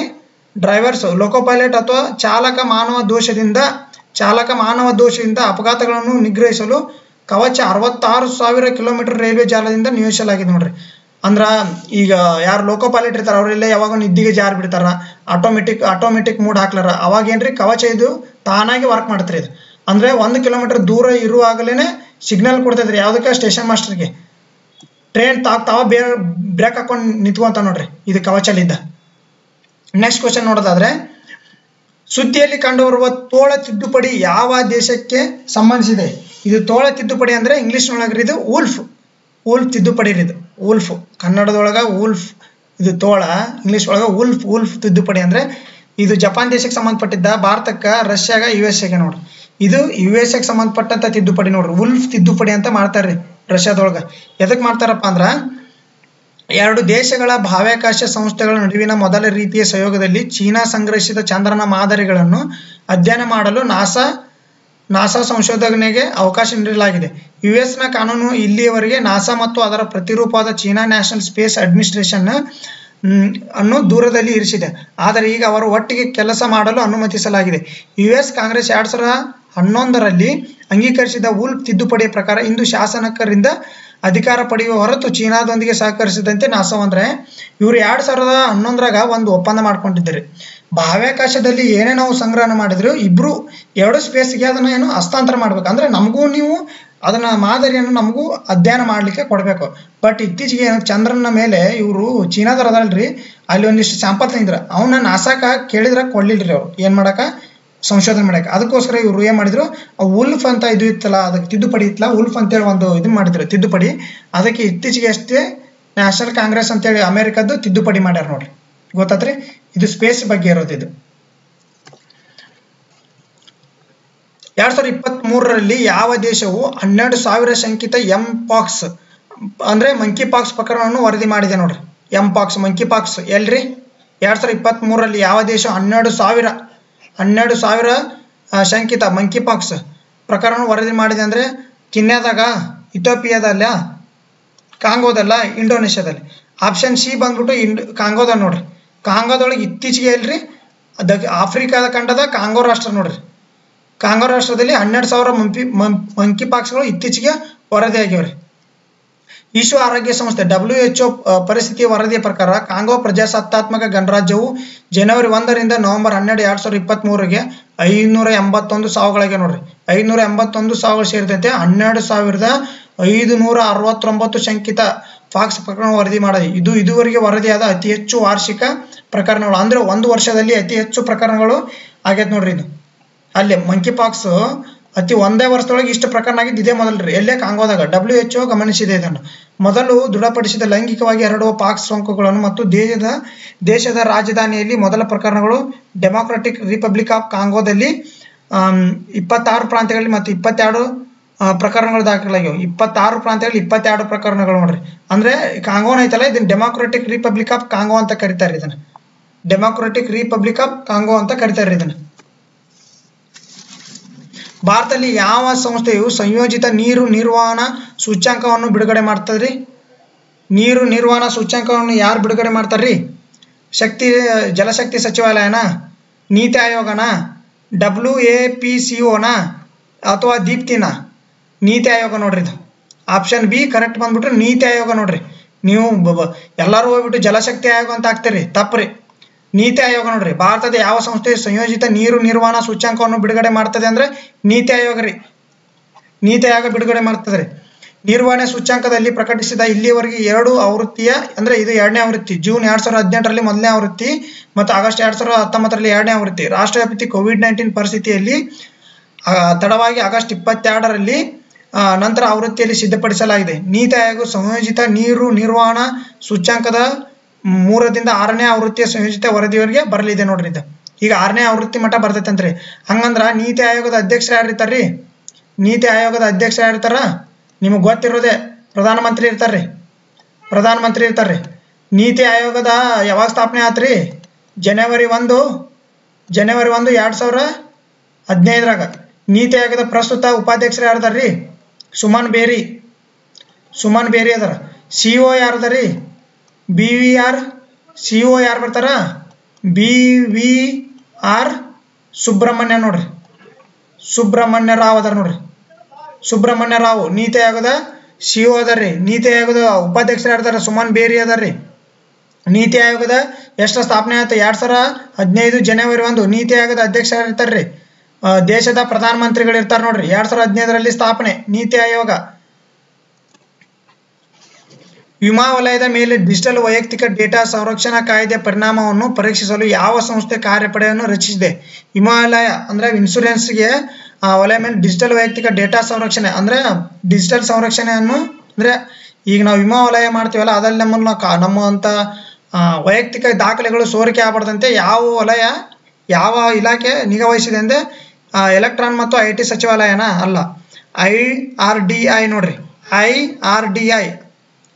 IRDI ಇದ್ರ ಮೇಲೆ ನಿಗಾ ವಹಿಸಿದೆ ನೋಡ್ರಿ. ವಿಮಾ ವಲಯದ ಮೇಲೆ ಡಿಜಿಟಲ್ ವೈಯಕ್ತಿಕ ಡೇಟಾ ಸಂರಕ್ಷಣಾ ಕಾಯ್ದೆ 2023ರ ಪರಿಣಾಮವನ್ನು ಪರಿಶೀಲಿಸಲು ಭಾರತೀಯ ವಿಮಾ ನಿಯಂತ್ರಣ ಮತ್ತು ಅಭಿವೃದ್ಧಿ ಪ್ರಾಧಿಕಾರ IRDA ಅಂದ್ರೇನ್ರಿ? ಭಾರತೀಯ ವಿಮಾ ನಿಯಂತ್ರಣ ಮತ್ತು ಅಭಿವೃದ್ಧಿ ಪ್ರಾಧಿಕಾರ ಕಾರ್ಯಪಡೆಯನ್ನು ರಚಿಸಿದೆ ರೀ. ಇದಕ್ಕೋಸ್ಕರ ಕಾನೂನು ಮತ್ತು ನ್ಯಾಯ ಸಚಿವಾಲಯ 2023ರಲ್ಲಿ ಕಾಯ್ದೆ ಸೂಚನೆ ನೀಡಿ IRDAI ಕಾರ್ಯನಿರ್ವಾಹಕ ನಿರ್ದೇಶಕ ರಣದೀಪ್ ಸಿಂಗ್ ಜಪಾಲ್ ನೇತೃತ್ವದಲ್ಲಿ ವಿಮಾ ನಿಯಂತ್ರಕ ಕಾರ್ಯಪಡೆ ರಚಿಸಲಾಗಿದೆ ನೋಡ್ರಿ. ಯಾರ್ರಿ? ರಣದೀಪ್ ಸಿಂಗ್ ನೋಡ್ರಿ. ರಣದೀಪ್ ಸಿಂಗ್ ಜಪಾಲ್ ನೇತೃತ್ವದಲ್ಲಿ ವಿಮಾ ನಿಯಂತ್ರಕ ಕಾರ್ಯಪಡೆಯನ್ನು ರಚಿಸೈತೆ ನೋಡ್ರಿ. ಯಾರಂತ ಕೇಳ್ಬೋದ್ರಿ. IRDA ಅನ್ನು ಇತ್ತೀಚೆಗೆ ವಿಮಾ ವಲಯದಲ್ಲಿ ಆಗ್ತಕ್ಕಂಥ ಮೇಲೆ ಡಿಜಿಟಲ್ ವೈಯಕ್ತಿಕ ಸಂರಕ್ಷಣೆಗೆ ಯಾರ ಆಯೋಗವನ್ನು ನಿಯೋಜಿಸಿತೆ ಅಂದ್ರೆ ರಣದೀಪ್ ಸಿಂಗ್ ನೋಡ್ರಿ. ರಣದೀಪ್ ಸಿಂಗ್ ಜಪಾಲ್. ಮಾಹೆ, ಮಲ್ವಾನ್ ಮತ್ತು ಮ್ಯಾಂಗ್ರೋವ್ ಇತ್ತೀಚೆಗೆ ಬಿಡುಗಡೆಯಾದ ಉತ್ಪನ್ನಗಳ ಹೆಸರುಗಳು ಇವು ಏನ್ರಿ? ಮಾಹೆ, ಮಲ್ವಾನ್ ಮತ್ತು ಮ್ಯಾಂಗ್ರೋಲ್ ಇತ್ತೀಚೆಗೆ ಉತ್ಪನ್ನಗಳು ಬಿಡುಗಡೆ ಆಗ್ಯಾವ್ರಿ. ಇದು ಯಾವ್ದಂತ ಕೇಳೇನ್ರಿ. ಇಲ್ಲಿ ಎಷ್ಟು ಕ್ವಶನ್ ಹೆಂಗ್ ಕೇಳ ನೋಡ್ರಿ. ಜಲ ಅಂತರ್ಗಾಮಿ ವಿರೋಧಿ ಯುದ್ಧ ನೌಕೆಗಳ, ಮಾನವ ರಹಿತ ವೈಮಾನಿಕ ವಾಹನಕಗಳ, ಇವು ಜಲ ಅಂತರ್ಗಾಮಿಗಳ, ಗಂಡಾಂತರ ಕ್ಷಿಪಣಿಗಳ ಯಾವ್ದಂದ್ರೆ ಇದ್ರಾಗ ಆಪ್ಷನ್ ಎ ನೋಡ್ರಿ. ಜಲ ಅಂತರ್ಗಾಮಿ ವಿರೋಧಿ ಯುದ್ಧ ನೌಕೆಗಳು ನೋಡ್ರಿ. ಯಾವ್ಯಾವ್ರಿ? ಮಾಯೆ, ಮಲ್ವಾನ್ ಮತ್ತು ಮ್ಯಾಂಗ್ರೋಲ್ ಇವು ಏನ್ರಿ? ಜಲ ಅಂತರ್ಗಾಮಿ ವಿರೋಧಿ ಯುದ್ಧ ನೌಕೆಗಳು ರೀ. ನೆನಪಿಟ್ಕೋರಿ. ಮಾಯೆ, ಮಲ್ವಾನ್ ಮತ್ತು ಮ್ಯಾಂಗ್ರೋಲ್. ವಿಶ್ಲೇಷಣೆ ನೋಡೋದಾದ್ರೆ ಶಾಲೋ ವಾಟರ್ ಕ್ರಾಫ್ಟ್ ಯೋಜನೆ ಮೊದಲ 3 ಹಡಗುಗಳಾದ್ರೆ ಯಾವ್ದ್ರಿ? ಶಾಲೋ ವಾಟರ್ ಅಂದ್ರೆ ನೀರಿನ ಒಳಗೆ ಇರ್ತಕ್ಕಂಥ ಅಲ್ಲಿ ಯುದ್ಧ ಮಾಡ್ತಕ್ಕಂಥ ಸಬ್ಮರೈನ್ಗಳು ತಡೆಯಾಕ ನೋಡ್ರಿ. ಇದು ಶಾಲೋ ವಾಟರ್ ಕ್ರಾಫ್ಟ್ ಯೋಜನೆಯು ಮೊದಲ 3 ಹಡಗುಗಳಾದ ಮಾಯೆ, ಮಲ್ವಾನ್ ಮತ್ತು ಮ್ಯಾಂಗ್ರೋಲ್ ಅನ್ನು ಇತ್ತೀಚೆಗೆ ಪ್ರಾರಂಭಿಸಲಾಗಿದೆ. 8 ASW ಮತ್ತು SWC ಹಡಗುಗಳನ್ನು ನಿರ್ಮಿಸುವ ಒಪ್ಪಂದವನ್ನು ರಕ್ಷಣಾ ಸಚಿವಾಲಯ ಮತ್ತು ಕೊಚ್ಚಿನ್ ಶಿಪ್ಯಾರ್ಡ್ ಹಡಗನ್ನು ಎಲ್ಲೆಲ್ಲಿ ತಯಾರಿಸ್ತಾರ್ರಿ? ಕೊಚ್ಚಿನ್ ಶಿಪ್ಯಾರ್ಡ್ ಮತ್ತು ವಿಶಾಖಪಟ್ಟಣದಾಗ 2019ರಲ್ಲಿ ಸಹಿ ಮಾಡಿವೆ. ಅಂದ್ರೆ 8 ಹಡಗು ಬರ್ಬೇಕ್ರಿ. ಇದು ಟೋಟಲ್ 8 ಹಡಗಿ ಸಹಿ ಮಾಡಿದ್ರಿ. 8 ಹಡಗಿಗೆ. ಬಟ್ ಈಗ ಮೊದಲನೇದಾಗಿ 3 ಹಡಗುಗಳು ಯಾವು? ಮಾಯೆ, ಮ್ಯಾಂಗ್ರೋಲ್, ಮಾಲ್ವಾನ್ 3 ಹಡಗುಗಳು ಲಿಮಿಟೆಡ್ ನಡುವೆ 2019ರಲ್ಲಿ ಸಹಿ ಮಾಡಲಾಗಿದೆ. ಮಾಯೆ ವರ್ಗದ ಹಡಗುಗಳು ಸ್ಥಳೀಯವಾಗಿ ಅಭಿವೃದ್ಧಿಪಡಿಸಿದ ಮತ್ತು ಅತ್ಯಾಧುನಿಕ ಅಂಡರ್ ವಾಟರ್ ಸೆನ್ಸರ್ಗಳನ್ನು ಹೊಂದಿವೆ. ವಿರೋಧಿಗಳನ್ನು ಕೈಗೊಳ್ಳಲು ಯೋಜಿಸಲಾಗಿದೆ. ಕರಾವಳಿ ನೀರಿನಲ್ಲಿ ಜಲ ಅಂತರ್ಗಾಮಿ ಕಾರ್ಯಾಚರಣೆ ಮತ್ತು ಹಾಗೂ ಕಡಿಮೆ ತೀವ್ರತೆ ಸಾಗರ ಕಾರ್ಯಾಚರಣೆಯನ್ನು ಮತ್ತು ಮೈನ್ ಲೇನಿಂಗ್ ಕಾರ್ಯಾಚರಣೆಯನ್ನು ಸಹಾಯ ಮಾಡ್ತಾವೆ ನೋಡ್ರಿ. ಇವು 3 ಹಡಗುಗಳು 8ಕ್ಕೆ ಸಹಿ ಹಾಕಿರೋದು. ನೆಕ್ಸ್ಟ್ ಕ್ವಶನ್ ನೋಡೋದಾದ್ರೆ ಆನ್ಲೈನ್ ಸುರಕ್ಷತೆ ಮತ್ತು ಡಿಜಿಟಲ್ ಪೌರತ್ವದ ಕುರಿತು ವಿದ್ಯಾರ್ಥಿಗಳು ಮತ್ತು ಶಿಕ್ಷಕರಲ್ಲಿ ಜಾಗೃತಿ ಮೂಡಿಸಲು ಯಾವ ರಾಜ್ಯವು ಮೆಟಾದೊಂದಿಗೆ, ಯಾರ್ರಿ ಮೆಟಾದ ಯಾವ್ದ್ರಿ? ಇದು ಫೇಸ್ಬುಕ್ನ ಮಾತೃ ಸಂಸ್ಥೆ. ಫೇಸ್ಬುಕ್ನ ಮಾತೃ ಸಂಸ್ಥೆ ಯಾವ್ದ್ರಿ? ಮೆಟಾ. ಮಾರ್ಕ್ ಜುಕರ್ಬರ್ಗ್ ಅದಲ್ರಿ ಮೆಟಾ. ಇದು ಯಾವುದು? ಒಡಿಶಾ ರಾಜ್ಯನ, ಕರ್ನಾಟಕನ, ಕೇರಳನ, ಜಾರ್ಖಂಡ್ನ? ಕರ್ನಾಟಕ ರಾಜ್ಯ ನೋಡ್ರಿ. ಆಪ್ಷನ್ ಬಿ ಕರ್ನಾಟಕ ರಾಜ್ಯ. ಕರ್ನಾಟಕ ರಾಜ್ಯ ಸಹಿ ಮಾಡೈತೆ ನೋಡ್ರಿ ಇತ್ತೀಚೆಗೆ. ಯಾರಿಗೆ? ಆನ್ಲೈನ್ ಸುರಕ್ಷತೆ ಮತ್ತು ಡಿಜಿಟಲ್ ಪೌರತ್ವದ ಕುರಿತು ವಿದ್ಯಾರ್ಥಿಗಳಿಗೆ ಮತ್ತು ಶಿಕ್ಷಕರಲ್ಲಿ ಜಾಗೃತಿ ಮೂಡಿಸಲು ಮೆಟಾದೊಂದಿಗೆ ಕರ್ನಾಟಕ ರಾಜ್ಯ ಸಹಿ ಮಾಡೈತೆ ನೋಡ್ರಿ. ವಿಶ್ಲೇಷಣೆ ನೋಡೋದಾದ್ರೆ ಆನ್ಲೈನ್ ಸುರಕ್ಷತೆ ಮತ್ತು ಡಿಜಿಟಲ್ ಪೌರತ್ವದ ಬಗ್ಗೆ ವಿದ್ಯಾರ್ಥಿಗಳು ಮತ್ತು ಶಿಕ್ಷಕರಲ್ಲಿ ಜಾಗೃತಿ ಮೂಡಿಸುವ ಉದ್ದೇಶದಿಂದ 2 ಉಪಕ್ರಮಗಳನ್ನು ಪ್ರಾರಂಭಿಸಲು ಕರ್ನಾಟಕ ಸರ್ಕಾರವು ಟೆಕ್ ಸಂಸ್ಥೆ ಮೆಟಾದೊಂದಿಗೆ ಲೆಟರ್ ಆಫ್ ಇಂಟೆಂಟ್ಗೆ ಸಹಿ ಹಾಕಿದೆ. ಮೆಟಾ ಜೊತೆಗಿನ ಈ ಪಾಲುದಾರಿಕೆಯ ಮೂಲಕ 2025ರ ವೇಳೆಗೆ 1 ಲಕ್ಷ ಶಿಕ್ಷಕರು ಮತ್ತು 10 ಲಕ್ಷ ವಿದ್ಯಾರ್ಥಿಗಳು ಸುರಕ್ಷತೆ ಮತ್ತು ಕೌಶಲ್ಯಗಳಲ್ಲಿ ತರಬೇತಿ ನೀಡಲು ರಾಜ್ಯ ಸರ್ಕಾರ ಯೋಜನೆ ಮಾಡಿದೆ ನೋಡ್ರಿ. ಇದಕ್ಕೆ ಮೆಟಾದೊಂದಿಗೆ ಕರ್ನಾಟಕ ಸರ್ಕಾರ ನೆನಪಿರ್ಲ್ರಿ. ಇತ್ತೀಚೆಗೆ COP28 ಶೃಂಗಸಭೆ ಜಾಗತಿಕ ನವೀಕರಿಸಬಹುದಾದ ಇಂಧನ ಪ್ರತಿಜ್ಞೆಯಲ್ಲಿ ಭಾರತ ಏಕೆ ಸಹಿ ಹಾಕಿಲ್ಲ? ಅಲ್ಲೇನ್ರಿ ಕಾರ್ಬನ್ ಮತ್ತು ಹಸಿರುಮನೆ ಅನಿಲಗಳನ್ನು ಕಡಿಮೆ ಮಾಡೋದಕ್ಕೆ ಹವಾಮಾನ UN ಇದೇನ್ರಿ UN ಕ್ಲೈಮೇಟ್ ಚೇಂಜ್ ಕಾನ್ಫರೆನ್ಸ್ ರೀ ಇದು. ಕಾಪ್ ಏನ್ರಿ UN ಕ್ಲೈಮೇಟ್ ಚೇಂಜ್ ಕಾನ್ಫರೆನ್ಸ್ ಎಲ್ಲಿ ನಡೆಯುತ್ತೆ ಇತ್ತೀಚೆಗೆ ಅಂದ್ರೆ UAE ನಡೆಯುತ್ತೆ ನೋಡ್ರಿ, ದುಬೈದೊಳಗೆ. UAE COP 28 ನಡೆಯುತ್ತೆ. COP 28 UAE. ಇದಕ್ಕೆ ಆಪ್ಷನ್ ಎ ಅಭಿವೃದ್ಧಿ ಕಾಳಜಿಗೋಸ್ಕರ ಸಹಿ ಮಾಡಲಿಲ್ಲ ನಮ್ಮ ಭಾರತ, ಸಂಪನ್ಮೂಲಗಳ ಕೊರತೆಯಿಂದ ಸಹಿ ಮಾಡಲಿಲ್ವಾ, ರಾಜಕೀಯ ಅಭಿಪ್ರಾಯಗಳಿಂದ ಸಹಿ ಮಾಡಲಿಲ್ವಾ, ತಾಂತ್ರಿಕ ಮಿತಿಗಳಿಂದ ಸಹಿ ಮಾಡಲಿಲ್ವಾ. ಇದಕ್ಕೆ ಸಂಪನ್ಮೂಲಗಳ ಕೊರತೆ ನೋಡ್ರಿ, ಸಂಪನ್ಮೂಲಗಳ ಕೊರತೆ. ಯಾಕಂದ್ರೆ ನಮ್ಮ ಜನಸಂಖ್ಯೆ ಹೊಂದಿರುವ ರಾಷ್ಟ್ರಗಳು ರೀ, ಅವರು ಶಾರ್ಟ್ ಟೈಮ್ ಒಳಗೆ ಮಾಡು 2030 ನಮ್ದು ಶೂನ್ಯ ಮಾಡ್ರಿ ಅಂತ ಹೇಳ್ತಾರೆ. ಅದಕ್ಕೆ ನಮಗೆ ಭಾರತ ಮತ್ತು ಚೀನಾ ರಷ್ಯಾ ದೇಶಗಳು ಒಳಗೊಂಡಂತೆ ಇದಕ್ಕೆ ಸಹಿ ಮಾಡಿಲ್ರಿ. ಯಾಕಂದ್ರೆ ನಮ್ದು ವಿಶಾಲವಾದ ಮತ್ತು ಅತಿ ಜನಸಂಖ್ಯೆ ಹೊಂದಿರತಕ್ಕಂಥ ದೇಶಗಳು ಶಾರ್ಟ್ ಟೈಮಲ್ಲಿ ಮಾಡೋದಾಗಲ್ರಿ. ಅದಕ್ಕೋಸ್ಕರ ಇದಕ್ಕೆ ಸಂಪನ್ಮೂಲ ಕೊರತೆ ಇರೋದಕ್ಕೋಸ್ಕರನ ಇದಕ್ಕೆ ಭಾರತ ಸಹಿ ಮಾಡಿಲ್ರಿ. ವಿವರಣೆ ನೋಡೋದಾದ್ರೆ, ದುಬೈನಲ್ಲಿ ನಡೆದ COP 28 ಹವಾಮಾನ ಶೃಂಗಸಭೆಯಲ್ಲಿ ಪ್ರಾರಂಭಿಸಲಾದ ಜಾಗತಿಕ ನವೀಕರಿಸಬಹುದಾದ ಮತ್ತು ಇಂಧನ ಪ್ರತಿಜ್ಞೆಗೆ ಸಹಿ ಹಾಕಲು ಭಾರತ ನಿರಾಕರಿಸಿದರೆ ಪ್ರತಿಜ್ಞೆ 2030 ವೇಳೆಗೆ ಅಂದ್ರೆ 2030 ವೇಳೆಗೆ ಜಾಗತಿಕವಾಗಿ ಸ್ಥಾಪಿಸಲಾದ ನವೀಕರಿಸಬಹುದಾದ ಇಂಧನ ಸಾಮರ್ಥ್ಯವನ್ನು 3 ಪಟ್ಟು ಹೆಚ್ಚಿಸ್ಬೇಕ್ರಿ. ಈಗ ಎಷ್ಟು ಇರ್ತೈತಲ್ರಿ ನಮ್ಗೆ ಅದನ್ನ 3 ಪಟ್ಟು ಹೆಚ್ಚಿಸ್ಬೇಕಂತೇಳಿ ಸಹಿ ಮಾಡ್ಸಂತಾರೆ. 118 ರಾಷ್ಟ್ರಗಳನ್ನು ಬದ್ಧಗೊಳಿಸುತ್ತದೆ. ಆದಾಗ್ಯೂ ಚೀನಾ ಅಂದ್ರೆ ಇದಕ್ಕೆ 118 ರಾಷ್ಟ್ರಗಳು ಸಹಿ ಹಾಕ್ಯವರು. ಆದ್ರೂ ಚೀನಾ, ಸೌದಿ ಅರೇಬಿಯಾ ಮತ್ತು ರಷ್ಯಾ ಮತ್ತು ಇರಾನ್ ಜೊತೆಗಿನ ಭಾರತವು ಆಯ್ಕೆಯಿಂದ ಹೊರಗುಳಿದೆ. ಈ 118 ದೇಶಗಳು ಮತ್ತು ನಮ್ಮ ಇಷ್ಟು ರಾಷ್ಟ್ರಗಳು ಹೊರಗುಳಿದವು. 118 ದೇಶಗಳು ಸಹಿ ಮಾಡಿದ್ರೆ ಇಷ್ಟು ರಾಷ್ಟ್ರಗಳು ಹೊರಗುಳಿದವ್ರಿ. ಹಂಗಾದ್ರೆ COP 27 ಎಲ್ಲಿ ನಡೆಯತ್ರಿ? COP 27 ಕಮೆಂಟ್ ಮಾಡ್ರಿ ಇದನ್ನ. COP 28 ದುಬೈ ನಗರಿ. COP 28 ದುಬೈ ನಡೆಯತ್ರಿ. COP 29 ಎಲ್ಲಿ ನಡೆಯತ್ರಿ? ಎಲ್ಲಿ ನಡೀತೈತಿ ಮುಂದೆ 2024 COP 29 2024 ಎಲ್ಲಿ ನಡೆಯುತ್ತಂದ್ರೆ ಅಜರ್ಬೈಜಾನ್ ನೋಡ್ರಿ, ಬಾಕುದ ಅಜರ್ಬೈಜಾನ್, ಬಾಕುದ ಅಜರ್ಬೈಜಾನ್ದಾಗ ನೋಡ್ರಿ, ಅಜರ್ಬೈಜಾನ್ದಾಗ. ಹಂಗಾರೆ COP 30 ಎಲ್ಲಿ ನಡಿತೈತಿ? COP 30 ಎಲ್ಲಿ ನಡೀತೈತಿ? ಹಾಗಾದ್ರೆ ಬ್ರೆಜಿಲ್ನಾಗ ನೋಡ್ರಿ, ಬ್ರೆಜಿಲ್ 2025 COP 20 ಎಲ್ಲಿ ನಡೀತೈತಿ? ಬ್ರೆಜಿಲ್ದಾಗ ನೋಡ್ರಿ. ಬ್ರೆಜಿಲ್ನ ಅಧ್ಯಕ್ಷನ ಯಾರು? ಕಮೆಂಟ್ ಮಾಡ್ರಿ, ಕಮೆಂಟ್ ಮೂಲಕ ತಿಳಿಸ್ರಿ. ಬ್ರೆಜಿಲ್ ಅಧ್ಯಕ್ಷನ ಹೆಸರು ಕಮೆಂಟ್ ಮೂಲಕ ತಿಳಿಸ್ರಿ. ನೆಕ್ಸ್ಟ್ ಕ್ವಶನ್ ನೋಡೋಣ. ಕೃಷ್ಣವೇಣಿ ಸಂಗೀತ ನೀರಾಜನಂ ಉತ್ಸವ ಯಾವ ರಾಜ್ಯಕ್ಕೆ ಸಂಬಂಧಿಸಿದೆ? Option A Tamil Nadu, option B Andhra Pradesh, option C Kerala, option D ನಮ್ಮ ಕರ್ನಾಟಕ. ಇದ್ರದ ಆಪ್ಷನ್ ಸರಿಯಾದ ಉತ್ತರ ಆಪ್ಷನ್ ಬಿ ನೋಡಿ. ಸರಿಯಾದ ಉತ್ತರ ಆಪ್ಷನ್ ಬಿ ಆಂಧ್ರ ಪ್ರದೇಶ್. ಇದರ ವಿವರಣೆಯನ್ನು ನೋಡೋದಾದ್ರೆ, ಕೇಂದ್ರ ಪ್ರವಾಸೋದ್ಯಮ ಸಚಿವಾಲಯ, ಸಂಸ್ಕೃತಿ ಸಚಿವಾಲಯ, ಸಂಗೀತ ನಾಟಕ ಅಕಾಡೆಮಿ ಮತ್ತು ಆಂಧ್ರ ಪ್ರದೇಶದ ರಾಜ್ಯ ಸರ್ಕಾರ, ಇವಷ್ಟು ಅಕಾಡೆಮಿ ಮತ್ತು ಆಂಧ್ರ ಪ್ರದೇಶದ ರಾಜ್ಯ ಸರ್ಕಾರ ಸಹಯೋಗದೊಂದಿಗೆ ಕೃಷ್ಣವೇಣಿ ಸಂಗೀತ ನೀರಾಜನಂ ಪೂರ್ವಭಾವಿ ಕಾರ್ಯಕ್ರಮವನ್ನು ಯಶಸ್ವಿಯಾಗಿ ಆಯೋಜಿಸಿದೆ. ಎಲ್ಲೇ? ಆಂಧ್ರ ಪ್ರದೇಶದೊಳಗ. ಶಾಸ್ತ್ರೀಯ ಸಂಗೀತದ ಶ್ರೀಮಂತ ಪರಂಪರೆಯನ್ನು ಆಚರಿಸಲು ಮತ್ತು ಕಡಿಮೆ ಪ್ರಸಿದ್ಧ ಪ್ರವಾಸಿ ಆಕರ್ಷಣೆಗಳನ್ನು ಉತ್ತೇಜಿಸಲು ಇದು ಮೊದಲ ಬಾರಿಗೆ ಉತ್ಸವವಿದೆ. ಇದು ಮೊದಲನೇ ಆವೃತ್ತಿ ನೋಡ್ರಿ. ಮುಖ್ಯ ಕಾರ್ಯಕ್ರಮವನ್ನು ಡಿಸೆಂಬರ್ 2023 ವಿಜಯವಾಡದಲ್ಲಿ, ಆಂಧ್ರ ಪ್ರದೇಶದ ವಿಜಯವಾಡದಲ್ಲಿ ಆಯೋಜಿಸಲಾಗಿದೆ. ನೆಕ್ಸ್ಟ್ ಕ್ವಶನ್ ನೋಡೋದಾದ್ರೆ, ಸುದ್ದಿಯಲ್ಲಿ ಕಂಡ ಅಮ್ಮನತೋಟು ಬಂದರು ಯಾವ ದೇಶದಲ್ಲಿದೆ? ಇದು ಅತಿ ಹೆಚ್ಚು ಸುದ್ದಿ ಮಾಡೈತೆ ನೋಡ್ರಿ. 2022 ಸುದ್ದಿಯಲ್ಲಿ ಇರ್ತಕ್ಕಂಥದ್ದು ಇದು ಬಂದರು ಆಗೈತ್ರಿ. ಇದು ಇಲ್ಲಿ ಚಿತ್ರದಲ್ಲಿ ನೋಡ್ತಾ ಇರ್ಬೋದು, ನೀವು ನೋಡಿದ್ರೆ ಗೊತ್ತಾಗುತ್ತೆ. Option A Israel, option B Ukraine, option C Sri Lanka, option D Afghanistan. ಸರಿಯಾದ ಉತ್ತರ ಯಾವುದು? ಆಪ್ಷನ್ ಸಿ ಶ್ರೀಲಂಕಾ ನೋಡಿ. ಅಮ್ಮನತೋಟು ಬಂದರು ಇದು ಏನ್ರಿ? ಶ್ರೀಲಂಕಾದ ಬಂದರು ಇದು. ಇದು ಎದಕ್ಕೆ ಅತಿ ಹೆಚ್ಚು ಇತ್ತೀಚೆಗೆ ಎದಕ್ಕೆ ಸುದ್ದಿಯಲ್ಲಿ ಐತಪ್ಪ ಅಂದ್ರೆ, ಇದಕ್ಕೆ ಚೀನಾ ತೆಕ್ಕೆಗೆ ಹೋಗೈತ್ರಿ.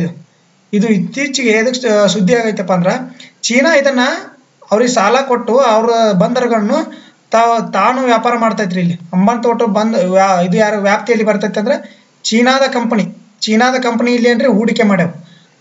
ಇಲ್ಲಿ ಏನ್ ಮಾಡ್ತೈತೆ ಚೀನಾ? ಇಂಡಿಯಾಗೋಸ್ಕರ ಬೇಹುಗಾರಿಕೆ ಮಾಡತೈತ್ರಿ. ಇಲ್ಲಿ ಅಲ್ಲಿ ಬೇಹುಗಾರಿಕೆ ಹಡಗನ್ನು ಕಳಿಸಿ ಚೀನಾ ಭಾರತದ ಬಾಹ್ಯಾಕಾಶ ಇಂತ ಉಡಾವಣೆ ಮಾಡ್ತೀವಲ್ರಿ ನಾವು, ನಮ್ಮ ಭಾರತದ ಸಮೀಪ ತನ್ನ ಬೇಹುಗಾರಿಕೆ ಹಡಗನ್ನು ನಿಂದಿರಿಸಿ ನಮ್ಮ ಭಾರತದ ಮೇಲೆ ನಿಗಾ ಇರಿಸಬೇಕಂತ ಕೆಲಸ ಮಾಡೋದಕ್ಕೋಸ್ಕರ ಅಮ್ಮನತೋಟು ಬಂದ್ರಿ ತನ್ನ ಗೂಢಚಾರಿ ಹಡಗನ್ನು ಕಳ್ಸಾಕತ್ತೈತ್ರಿ. ಅದಕ್ಕೆ ಅಮ್ಮನತೋಟು ಬಂದರು ಇತ್ತೀಚೆಗೆ ಸುದ್ದಿಯಲ್ಲಿ ಐತ್ರಿ. ಇದು ಇಸ್ರೇಲ್ನ ಅತಿ ದೊಡ್ಡ ಬಂದರು ಅಂತಂದ್ರೆ ಹೈಫಾ ಅಂಡ್ ಅಸ್ಡೋಲ್ ನೋಡ್ರಿ. ಹೈಫಾ ಬಂದ್ರ ಅಂತ ಕೇಳಿದ್ರೆ ಎಲ್ಲಿ ಬರ್ತೈತ್ರಿ? ಹೈಫಾ ಬಂದ್ರ ಅಂತ ಕೇಳ್ಬೋದು. ಇತ್ತೀಚೆಗೆ ಎಲ್ರಿ? ಅಮೆರಿಕದ ಇತ್ತೀಚೆಗೆ ಹಡಗುಗಳು ಬಂದು ನಿಂತಿದ್ವು ಹೈಫಾ ಬಂದ್ರಿಗೆ. ಎಲ್ರಿ? ಇಸ್ರೇಲ್ನಾಗ ಐತಿ ನೋಡ್ರಿ. ಇತ್ತೀಚೆಗೆ ಇಸ್ರೇಲ್ ಮತ್ತು ಗಾಜಾ ನಡುವೆ ವಾರ ಆಗತ್ತಲ್ರಿ. ಅಮೆರಿಕದ ಏನ್ ಮಾಡ್ತಿಲ್ಲ ಹಡಗು ಬಂದು ನಿಂತಿರ್ತೈತ್ರಿ ಇಲ್ಲಿ. ಅದೇ ತರನಾಗೈತಿ ಉಕ್ರೇನ್ನ ಅತಿ ಮುಖ್ಯವಾದ ಬಂದರು ಅಂತ ಬಂದ್ರೆ ಒಡಿಶಾ ಸೀ ಪೋರ್ಟ್ ನೋಡ್ರಿ.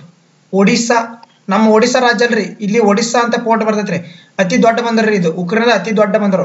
ಅಫ್ಘಾನಿಸ್ತಾನಕ್ಕೆ ಯಾವುದೇ ಬಂದರು ಬರಂಗಿಲ್ರಿ, ಇದು ಲ್ಯಾಂಡ್ ಲಾಕ್ ಕಂಟ್ರಿ. ಈ ಕ್ವಶನ್ ವಿವರಣೆ ನೋಡೋದಾದ್ರೆ, ದ್ವೀಪ ರಾಷ್ಟ್ರ ಆಯಾಕಟ್ಟಿನ ಹಂಬಂತೋಟು ಬಂದರ್ನ ಹೊಸ 4.5 ಬಿಲಿಯನ್ ಪೆಟ್ರೋಲಿಯಂ ರೀಫೈನರಿ ಸ್ಥಾವರವನ್ನು ಸ್ಥಾಪಿಸಲು ಚೀನಾ ಇಂಧನ ಪ್ರಮುಖ ಸಿನ್ಪೆಕ್ಗೆ ಅನುಮತಿ ನೀಡಲು ಶ್ರೀಲಂಕಾ ಕ್ಯಾಬಿನೆಟ್ ಅನುಮೋದನೆ ನೀಡಿದೆ. ಇಲ್ಲೇನ್ರಿ ಪೆಟ್ರೋಲಿಯಂ ಶುದ್ಧೀಕರಣ ಘಟಕ ಸ್ಥಾಪಿಸಲು ಚೀನಾ ಇಲ್ಲಿ ಶ್ರೀಲಂಕಾ ಜೋಡಿಗೆ ಒಪ್ಪಂದ ಮಾಡ್ಕೊಂಡೈತ್ರಿ. ಅದಕ್ಕೋಸ್ಕರ ಶ್ರೀಲಂಕಾದ ಹಂಬಂತೋಟು ಬಂದ್ರೆ ಯಾರ ಕಂಪನಿ ಒಳಗೈತ್ರಿ? ಚೀನಾದ ಕಂಪನಿಯ ಇದು ಐತಿ ನೋಡ್ರಿ, ಅಧಿಕಾರದಲ್ಲಿ ಐತ್ರಿ ಇದು. ಈ ವರ್ಷದ ಜುಲೈನಲ್ಲಿ ಶ್ರೀಲಂಕಾದ ಮಾರುಕಟ್ಟೆ ಪ್ರವೇಶಿಸಿದ ಸಿನ್ಪೆಕ್ನ ಮುಂಬರುವ ಸ್ಥಾವರವು ಶ್ರೀಲಂಕಾಗೆ 4.5 ಶತಕೋಟಿ ಅತಿ ದೊಡ್ಡ ವಿದೇಶಿ ನೇರ ಹೂಡಿಕೆಯಾಗಿದೆ. ಈ ಹೂಡಿಕೆ ಐತಂದ್ರೆ ಶ್ರೀಲಂಕಾಗೆ ಮಾಡಿರ್ತಕ್ಕಂಥ ಅತಿ ದೊಡ್ಡ ಹೂಡಿಕೆ ರೀ ಇದು. ಶ್ರೀಲಂಕಾ ಏನು ದಿವಾಳಿತನ ಘೋಷಿಸ್ಕೊಂಡಿತ್ತಲ್ರಿ, ಅದಾದ್ಮೇಲೆ ಚೀನಾ ಇಲ್ಲಿ ಹೂಡಿಕೆ ಮಾಡೈತ್ರಿ. ಅದಕ್ಕೋಸ್ಕರ ಈ ಕ್ವಶನ್ ಸುದ್ದಿಯಲ್ಲಿ ಐತಿ ನೋಡ್ರಿ. ಸುಬ್ಸಾನಿರಿ ಲೋವರ್ ಹೈಡ್ರೋ ಎಲೆಕ್ಟ್ರಿಕ್ ಪ್ರಾಜೆಕ್ಟ್ ಇದು ಭಾರತದ ಇಲ್ಲಿವರೆಗೆ ಕೈಗೊಂಡ ಅತಿ ದೊಡ್ಡ ಜಲ ವಿದ್ಯುತ್ ಯೋಜನೆ ನೋಡ್ರಿ. ಹಂಗಾರೆ ಭಾರತದ ಅತಿ ದೊಡ್ಡ ಜಲ ವಿದ್ಯುತ್ ಯೋಜನೆ ಯಾವ ರಾಜ್ಯದಲ್ಲಿ ಇದೆ ಅಂತ ಕೇಳ್ಬೋದ್ರಿ. ಯಾವುದು ಭಾರತದ ಅತಿ ದೊಡ್ಡ ಜಲ ವಿದ್ಯುತ್ ಯೋಜನೆ ಅಂತ ಯಾವ್ದು ಕೇಳ್ಬೋದು? ಸುಬಾನ್ಸಿರಿ ಲೋವರ್ ಹೈಡ್ರೋ ಎಲೆಕ್ಟ್ರಿಕ್ ಪ್ರಾಜೆಕ್ಟ್ ನೋಡ್ರಿ. ಸುಬಾನ್ಸಿರಿ ನೆನಪಿಟ್ಕೋರಿ, ಭಾರತದ ಅತಿ ದೊಡ್ಡ ಜಲ ವಿದ್ಯುತ್ ಯೋಜನೆ ಆಗಿದ್ರಿ. ಸುಬಾನ್ಸಿರಿ ಲೋವರ್ ಹೈಡ್ರೋ ಎಲೆಕ್ಟ್ರಿಕ್ ಪ್ರಾಜೆಕ್ಟ್ ನೋಡ್ರಿ. ಇದು ಯಾವ ರಾಜ್ಯದ ಬರ್ತೈತಿ? ಮೇಘಾಲಯದ ಬರ್ತೈತಾ, ಸಿಕ್ಕಿಂದ ಬರ್ತೈತಾ, ಉತ್ತರಾಖಂಡದ ಬರ್ತೈತಾ, ಅರುಣಾಚಲ ಪ್ರದೇಶದ ಬರ್ತೈತಾ? ಇದು ಸರಿಯಾದಂತ ಉತ್ತರ ಇದಕ್ಕೆ ಯಾವ್ದ್ರಿ? ಅರುಣಾಚಲ ಪ್ರದೇಶ ನೋಡ್ರಿ. ಯಾವ್ದ್ರಿ? ಸುಬಾನ್ಸಿರಿ ಯಾವ್ದು ನದಿಯ ಉಪನದಿ ರೀ ಇದು? ಸುಬಾನ್ಸಿರಿ ಬ್ರಹ್ಮಪುತ್ರ ಉಪನದಿ ರೀ ಇದು. ಸುಬಾನಸಿರಿ ಬ್ರಹ್ಮಪುತ್ರ ನದಿ ರೀ ಸುಬಾನ್ಸಿರಿ. ಯಾವ್ದ್ರಿ? ಸುಬಾನ್ಸಿರಿ ನೋಡ್ರಿ. ಭಾರತದ ಅತಿ ದೊಡ್ಡದ ಜಲ ವಿದ್ಯುತ್ ಯೋಜನೆ ಆಗೈತೆ ನೋಡ್ರಿ ಇದು. ಇದ್ರ ವಿವರಣೆ ನೋಡೋದಾದ್ರೆ, ಅರುಣಾಚಲ ಪ್ರದೇಶದಲ್ಲಿ 13 ಹೊಸ ಯೋಜನೆಯನ್ನು ಪ್ರಸ್ತಾಪಿಸಲು ಮೂಲಕ ಭಾರತವು ತನ್ನ ಶುದ್ಧ ಶಕ್ತಿ ಸಾಮರ್ಥ್ಯವನ್ನು ವಿಸ್ತರಿಸುವ ಗುರಿಯನ್ನು ಹೊಂದಿದೆ. ಇದು ರಾಷ್ಟ್ರೀಯ ಗ್ರಿಡ್ಗೆ 13,000 ಮೆಗಾವ್ಯಾಟ್ಗಳನ್ನು ಕೊಡುಗೆ ನೀಡುತ್ತೆ ನೋಡ್ರಿ. 13,000 ಮೆಗಾವ್ಯಾಟ್ಗಳು. ಪ್ರಸ್ತುತ ಕೇವಲ 35% ಸಾಮರ್ಥ್ಯದ ಜಲ ವಿದ್ಯುತ್ ಸಾಮರ್ಥ್ಯವನ್ನು ಉತ್ತಮವಾಗಿ ಬಳಸಿಕೊಳ್ಳುವ ಭಾರತ ಗುರಿಯನ್ನು ಇದು ಬೆಂಬಲಿಸುತ್ತದೆ. 2,000 ಮೆಗಾವ್ಯಾಟ್ ಸುಬಾನ್ಸಿರಿ ಅಣೆಕಟ್ಟು ಭಾರತದಲ್ಲಿ ನಡೆಯುತ್ತಿರುವ ಅತಿ ದೊಡ್ಡ ಜಲ ವಿದ್ಯುತ್ ಯೋಜನೆ ಆಗಿದೆ ಇದು. ಭಾರತದಲ್ಲಿ ನಡೆಯುತ್ತಿರುವ ಅತಿ ದೊಡ್ಡ ಜಲ ವಿದ್ಯುತ್ ಯೋಜನೆ ನೋಡ್ರಿ. ಅರುಣಾಚಲ ಪ್ರದೇಶದೊಳಗ ಕೇಳ್ಬೋದ್ರಿ. ಯಾವ ಜಲ ವಿದ್ಯುತ್ ಯೋಜನೆ ಅಂತ ಕೇಳ್ಬೋದ್ರಿ? ಸುಬಾನ್ಸಿರಿ. ಇದರ ಪರಿಸರ ಸ್ನೇಹಿ ಮತ್ತು ರನ್ ಆಫ್ ನದಿಯ ಮಾದರಿಯ ಮೂಲಕ ಕೆಳಭಾಗದಲ್ಲಿ ಹರಿಯುತ್ತೆ. ಹಾಗಾದ್ರೆ ಭಾರತದ ಮೊದಲ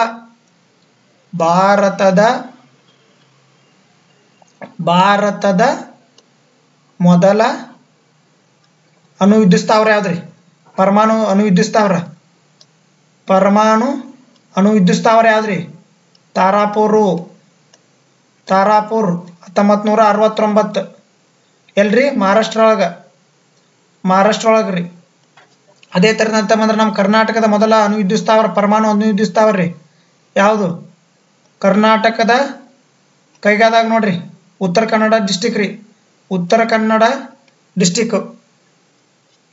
ಹಂಗಾರೆ ಉತ್ತರ ಭಾರತದ ಪರಮಾಣು ವಿದ್ಯುತ್ ಸ್ಥಾವರ ಯಾವ್ರಿ? ಮೊದಲ ಕಲ್ದ್ರಿ ಉತ್ತರ ಭಾರತ ರೀ.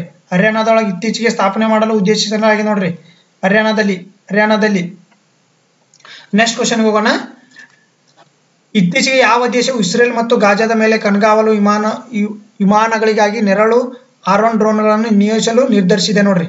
ಅಂದ್ರೆ ಇತ್ತೀಚೆಗೆ ಇಸ್ರೇಲ್ಗೆ ಕಣ್ಗಾವಲಾಗಿ ಒಂದು ಡ್ರೋನ್ ಅನ್ನು ನಿಯೋಜಿಸಿದ್ರೆ ಯಾವ ದೇಶ ಅಲ್ಲಿ ಇಸ್ರೇಲ್ಗೆ ಸಪೋರ್ಟ್ ಮಾಡಿ ಡ್ರೋನ್ಗಳನ್ನು ನಿಯೋಜನೆ ಮಾಡುತ್ತೆ ಅಂತ ಕೇಳ್ರಿ. US ಅಂದ್ರೆ ಅಮೆರಿಕನಾ, UK, ಫ್ರಾನ್ಸ್, ರಷ್ಯಾನಾ? ಅಮೆರಿಕ ನೋಡ್ರಿ. ಅಮೆರಿಕ ಇಸ್ರೇಲಿ ಸಪೋರ್ಟ್ ನಿಂತೈತ್ರಿ. ಗಾಜಾ ಮತ್ತು ಇಸ್ರೇಲ್ ಯುದ್ಧದೊಳಗ ಅಮೆರಿಕ ಏನ್ ಮಾಡಿದ್ರಿ? ತನ್ನ ಡ್ರೋನ್ಗಳನ್ನು ಇಸ್ರೇಲ್ ಗಡಿಗೆ. ಹಾಗಾದ್ರೆ ಇತ್ತೀಚೆಗೆ ಅಮೆರಿಕ ಮತ್ತು ಭಾರತ ನಡುವೆ ಒಂದು ಡ್ರೋನ್ ಒಪ್ಪಂದ ಆತ್ರಿ. ಯಾವ ಡ್ರೋನ್ಗೆ ರೀ ಅದು? MQ-9 ಡ್ರೋನ್ ನೋಡ್ರಿ. MQ-9 ಡ್ರೋನ್ಗೆ ಭಾರತ ಮತ್ತು ಚೀನಾ ಗಡಿ ಮತ್ತು ಭಾರತ ಪಾಕಿಸ್ತಾನ ಗಡಿಯಲ್ಲಿ ನಿಯೋಜನೆ ಮಾಡಾಕ ಅಮೆರಿಕ ಮತ್ತು ಭಾರತದೊಳಗೆ ಒಪ್ಪಂದ ಆಗೈತೆ ನೋಡ್ರಿ. ಇದು ಯಾವ್ದ್ರಿ? MQ-9 ಡ್ರೋನ್ಗೆ. ಇದ್ರ ವಿವರಣೆಗಳನ್ನು ನೋಡೋದಾದ್ರೆ, ಇಸ್ರೇಲ್ ಮೇಲೆ ಅಕ್ಟೋಬರ್ ದಾಳಿಯ ನಂತರ ಹಮಾಸ್ನಿಂದ ಇನ್ನೂ ಒತ್ತೆಯಾಳಾಗಿರುವ 130 ಜನರ ಪತ್ತೆ ಹಚ್ಚಲು UK, ಇಸ್ರೇಲ್ ಮತ್ತು ಗಾಜಾದ ಮೇಲೆ ಕಣ್ಗಾವಲು ವಿಮಾನವನ್ನು ನಿಯೋಜಿಸಲುತ್ತದೆ. ನಿರಾಯುಧ ಶಾಡೋ ಡ್ರೋನ್ಗಳನ್ನು ಪಡೆಗಳಿಗೆ ಗುಪ್ತಚರ ಸಂಗ್ರಹಣೆ ನಡೆಸುತ್ತದೆ. ತಾತ್ಕಾಲಿಕ ಗಾಜಾ ಕದನದ ವಿರಾಮದ ನಂತರ ಆಕ್ರಮಣ ಪುನರಾರಂಭಗೊಂಡಿದ್ದು ಶೀಘ್ರದಲ್ಲೇ ಪ್ರಾರಂಭವಾಗುವ ವಿಚಕ್ಷಣ ವಿಮಾನಗಳನ್ನು ಯಾವುದೇ ಯುದ್ಧ ಪಾತ್ರವಿಲ್ಲದೆ ಒತ್ತೆ ಆಳುಗಳ ಚೇತರಿಕೆ ಮೇಲೆ ಮಾತ್ರ ಕೇಂದ್ರೀಕರಿಸುತ್ತದೆ. ಇದು ಯುದ್ಧ ನಡ್ಸಕಲ್ರಿ, ಇದು ಅಲ್ಲಿ ನಡ್ತಕ್ಕಂಥ ಇದು ಏನಪ್ಪ ಅಂದ್ರೆ ಒತ್ತೆ ಆಳುಗಳು ಇರ್ತಾರಲ್ಲ ಅವ್ರ ಮೇಲೆ ನಿಗಾ ಇಡಾಕ್ ನೋಡ್ರಿ ಇದು.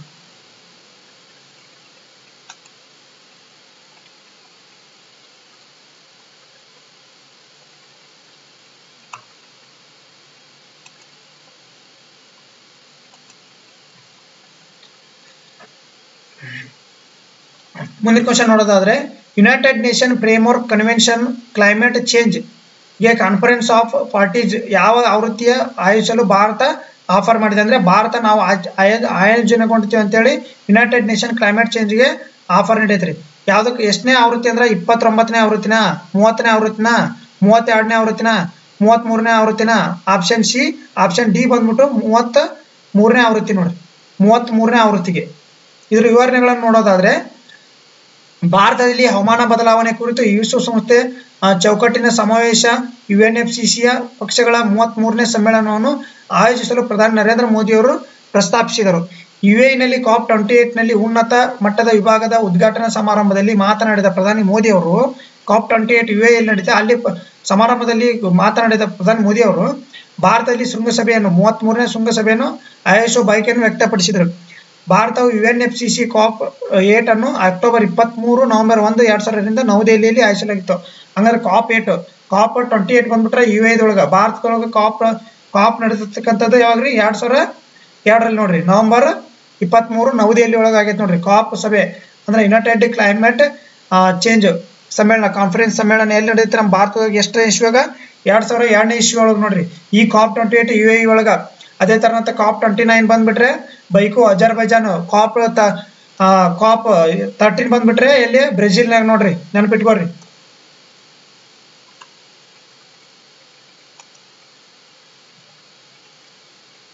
ಯಾವ ಕೇಂದ್ರ ಸಚಿವಾಲಯವು ಕಸ ಮುಕ್ತ ನಗರಗಳಿಗಾಗಿ ಸ್ಟಾರ್ಟ್ಅಪ್ ಗೇಟ್ವೇ ಅನ್ನು ಪ್ರಾರಂಭಿಸಿದೆ? ನೋಡ್ರಿ, ಸ್ಟಾರ್ಟ್ಅಪ್ ಗೇಟ್ವೇ. ವಸತಿ ಮತ್ತು ನಗರ ವ್ಯವಹಾರಗಳ ಸಚಿವಾಲಯನ, MSME ಸಚಿವಾಲಯನ, ಹಣಕಾಸು ಸಚಿವಾಲಯನ, ಕಾರ್ಪೊರೇಟ್ ವ್ಯವಹಾರಗಳ ಸಚಿವಾಲಯನ? ಇದಕ್ಕೆ ಆಪ್ಷನ್ ಬಂದ್ಬಿಟ್ರೆ ಆಪ್ಷನ್ ಏನ್ ನೋಡ್ರಿ, ವಸತಿ ಮತ್ತು ನಗರ ವ್ಯವಹಾರಗಳ ಸಚಿವಾಲಯ ನೋಡ್ರಿ. ಇದಕ್ಕೆ ಕಸ ಮುಕ್ತ ನಗರಗಳಿಗಾಗಿ ಸ್ಟಾರ್ಟ್ಅಪ್ ಅನ್ನು ಗೇಟ್ವೇ ಅನ್ನು ಪ್ರಾರಂಭಿಸಿದೆ. ಗೇಟ್ವೇ, ಸ್ಟಾರ್ಟ್ಅಪ್ ಗೇಟ್ವೇ ರೀ, ಕಸ ಮುಕ್ತ ನಗರಗಳಿಗಾಗಿ ಸ್ಟಾರ್ಟ್ಅಪ್ ಗೇಟ್ವೇ ಇದೊಂದು ಯೋಜನೆ ರೀ. ಇದು ಯಾವ ಸಚಿವಾಲಯ ಪ್ರಾರಂಭಿಸೈತಿ? ವಸತಿ ಮತ್ತು ನಗರ ವ್ಯವಹಾರಗಳ ಸಚಿವಾಲಯ ನೋಡ್ರಿ. ವಿವರಣೆಯನ್ನು ನೋಡೋದಾದ್ರೆ, ವಸತಿ ಮತ್ತು ನಗರ ವ್ಯವಹಾರಗಳ ಸಚಿವಾಲಯ ಸ್ಟಾರ್ಟ್ಅಪ್ ಇನ್ಕ್ಯುಬೇಷನ್ ಮತ್ತು ಇನೋವೇಷನ್ ಸೆಂಟರ್ IIT ಕಾನ್ಪುರ್ ಸಹಯೋಗದೊಂದಿಗೆ, ಯಾವ್ದ್ರಿ? IIT ಕಾನ್ಪುರ್ ಸಹಯೋಗದೊಂದಿಗೆ ಗಾರ್ಬೇಜ್ ಮುಕ್ತ ನಗರಗಳಿಗಾಗಿ ಸ್ಟಾರ್ಟ್ಅಪ್ ಗೇಟ್ವೇ ಅನ್ನು ಹೊರತಂದಿದೆ. ಯಾವ್ರಿ? ಕಾನ್ಪುರ್, IIT ಕಾನ್ಪುರ್ ಮತ್ತು ವಸತಿ ಮತ್ತು ನಗರ ವ್ಯವಹಾರಗಳ ಸಚಿವಾಲಯ ಎರಡು ಕೂಡಿ ನಗರಗಳಲ್ಲಿ ಕಸ ಮುಕ್ತಗೊಳಿಸಲು ಸ್ಟಾರ್ಟ್ಅಪ್ ಗೇಟ್ವೇ ಅನ್ನು ಯೋಜನೆಯನ್ನು ಜಾರಿ ತರುವ. ಈ ಸಹಯೋಗವು ತ್ಯಾಜ್ಯ ನಿರ್ವಹಣೆ ದಕ್ಷತೆಯನ್ನು ಸುಧಾರಿಸುವ ಮೂಲಕ ಸಾಮಾಜಿಕ ಪರಿಣಾಮವನ್ನು ಹೆಚ್ಚಿಸುವ, ತ್ಯಾಜ್ಯ ಮೌಲ್ಯ ಸರಪಳಿಯ ಪಾರದರ್ಶಕತೆಯನ್ನು ಸುಧಾರಿಸುವ ಮೂಲಕ ಭಾರತದ ತ್ಯಾಜ್ಯ ನಿರ್ವಹಣೆ ಸವಾಲುಗಳನ್ನು ಪರಿಹರಿಸಲು ತಂತ್ರಜ್ಞಾನ ಮತ್ತು ಸಾಮಾಜಿಕ ಆವಿಷ್ಕಾರದ ನೆಕ್ಸಸ್ನಲ್ಲಿ ಕೆಲಸ ಮಾಡುವ ಸ್ಟಾರ್ಟ್ಅಪ್ಗಳನ್ನು ಬೆಂಬಲಿಸುತ್ತದೆ. ಸ್ವಚ್ಛ ಭಾರತ್ ಮಿಷನ್ ಅರ್ಬನ್ ಅಡಿಯಲ್ಲಿ ಭಾರತೀಯ ತ್ಯಾಜ್ಯಗಳ ವಲಯದಿಂದ ವಿಕಾಸಗೊಳ್ಳುತ್ತಿರುವ ಸ್ಟಾರ್ಟ್ಅಪ್ ಪರಿಸರ ವ್ಯವಸ್ಥೆಯನ್ನು ಪೋಷಿಸಲು 2022 ಸ್ವಚ್ಛತಾ ಸ್ಟಾರ್ಟ್ಅಪ್ ಚಾಲೆಂಜ್ ಅನ್ನು ಪ್ರಾರಂಭಿಸಿದೆ. ಏನ್ರಿ?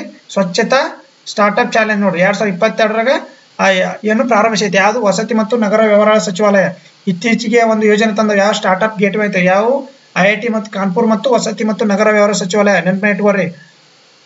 ಮುಂದಿನ ಕ್ವಶನ್ ನೋಡೋದಾದ್ರೆ, ತನ್ನ ದೇಶಕ್ಕಾಗಿ OPEC ಪ್ಲಸ್ ಸದಸ್ಯತ್ವವನ್ನು ಬಯಸುತ್ತಿರುವ ಲುಲಾ ಡಿ ಸಿಲ್ವಾ ಅವರು ಯಾವ ದೇಶದ ಅಧ್ಯಕ್ಷರಾಗಿದ್ದಾರೆ? ಇವರು ಇತ್ತೀಚೆಗೆ ಅತಿ ಸುದ್ದಿಯಲ್ಲಿ ಇರ್ತಕ್ಕಂಥ ಅಧ್ಯಕ್ಷ ನೋಡ್ರಿ. ಇವ್ರು ಯಾವ ದೇಶದ ಅಂದ್ರೆ ಬ್ರೆಜಿಲ್ ನೋಡ್ರಿ, ಬ್ರೆಜಿಲ್. OPEC ಅಂದ್ರೆ ಗೊತ್ತ್ರಿ? OPEC ಒಂದಿಷ್ಟು PC ಎಕ್ಸಾಮ್ ಅಲ್ಲಿ ರಿಪೀಟ್ ಆದಂತ ಕ್ವಶನ್ ರೀ ಇದು. OPEC ಅಂದ್ರೆ organisation of petrol exporting country, ಅಂದ್ರೆ ಪೆಟ್ರೋಲ್ ಅನ್ನು ರಫ್ತು ಮಾಡ್ತಕ್ಕಂಥ ಕಂಟ್ರಿಗಳು ನೋಡ್ರಿ. ಈಗ ಪ್ರಸ್ತುತ 13 ಅದ ನೋಡ್ರಿ, 13 ಕಂಟ್ರೀಸ್ ಅದಾವ್ರಿ. ಇದು 13 ಸದಸ್ಯತ್ವ ರಾಷ್ಟ್ರಗಳದಾವ. ಇದರ ವಿವರಣೆ ನೋಡೋದಾದ್ರೆ, ಬ್ರೆಜಿಲ್ನ ಅಧ್ಯಕ್ಷ ಲೂಲು ಡ ಸಿಲ್ವಾ ಅವರು ಪಳೆಯುಳಿಕೆ ಇಂಧನಗಳಿಂದ ದೂರ ಸರಿಯಲು ಸದಸ್ಯ ರಾಷ್ಟ್ರಗಳ ಮನವೊಲಿಸಿ ಬ್ರೆಜಿಲ್ OPEC ಪ್ಲಸ್ ಸದಸ್ಯತ್ವವನ್ನು ಬಯಸುತ್ತಿದೆ ಎಂದು ಸ್ಪಷ್ಟಪಡಿಸಿದ್ದಾರೆ. ಆದರೆ ತನ್ನದೇ ಆದ ತೈಲ ಉತ್ಪಾದನೆಯನ್ನು ಮಿತಿಗೊಳಿಸುವುದಿಲ್ಲ. ಅಂದ್ರೆ ಬದಲಿಗೆ ಆಫ್ರಿಕಾ ಮತ್ತು ಲ್ಯಾಟಿನ್ ಅಮೆರಿಕದಂತ ಬಡ ಪ್ರದೇಶಗಳಿಗೆ ನವೀಕರಿಸಬಹುದಾದ ಇಂಧನ ಅಭಿವೃದ್ಧಿ ಸಹಾಯಕ್ಕಾಗಿ ಲಾಭವನ್ನು ಹೂಡಿಕೆ ಮಾಡಲು ಪ್ರಮುಖ ತೈಲ ಉತ್ಪಾದಕರನ್ನು ಮನವೊಲಿಸುವ ಗುರಿಯನ್ನು ಬ್ರೆಜಿಲ್ ಹೊಂದಿದೆ ಅಂತ ಲೂಲಾ ಅವರು ಹೇಳಿದ್ದಾರೆ. ಅನಿವಾರ್ಯ ಕುಸಿತದ ಮೊದಲ ಮೂಲಭೂತವಾಗಿ ಕೊನೆಯ ಪಳೆಯುಳಿಕೆ ಇಂಧನದ ಉತ್ಕರ್ಷದಿಂದ ಗಳಿಸಿದ ಆದಾಯದ ಮೂಲಕ ಜಾಗತಿಕ ದಕ್ಷಿಣದ ಹಸಿರು ಪರಿವರ್ತನೆಗೆ ಹಣಕಾಸು ಒದಗಿಸಲು ಒಪೆಕ್ ಪ್ಲಸ್ ತೈಲ ಆರ್ಥಿಕತೆ ಒಟ್ಟುಗೂಡಿಸುವಲ್ಲಿ ಬ್ರೆಜಿಲ್ ನಾಯಕತ್ವ ಪಾತ್ರವನ್ನು ವಹಿಸುತ್ತದೆ. ಅಂದ್ರೆ ಇವರು ಬ್ರೆಜಿಲ್ನ ಲೂಲು ಡಿ ಸಿಲ್ವಾ ಅದರಲ್ಲಿ ಅಧ್ಯಕ್ಷರು. ಒಪೆಕ್ ಪ್ಲಸ್ ರಾಷ್ಟ್ರಗಳದಲ್ಲ ಅದರ ಸದಸ್ಯತ್ವ ಬಯಸಾಕತ್ತಾರ ಇವರು. ಬಟ್ ಇವ್ರು ಏನಂದ್ರ ತಮ್ಮ ಇದು ನವೀಕರಿಸಬಹುದ ಇಂಧನ ಅಭಿವೃದ್ಧಿ ಸಹಾಯ ಐತಲ್ರಿ ಅದನ್ನ ಬಿಟ್ಟು ಹೊರಗೆ ನಾವು ಬರಂಗಿಲ್ಲ. ಬಟ್ ನಾವು ನಿಮ್ಮ ಒಪೆಕ್ ಪ್ಲಸ್ ರಾಷ್ಟ್ರಕ್ಕೆ ಸೇರ್ಕೊಂತೀವಿ ಅಂತೇಳಿ ವ್ಯಕ್ತಪಡಿಸ್ಯಾರ ಇವರು ಬ್ರೆಜಿಲ್ನ ಅಧ್ಯಕ್ಷರು.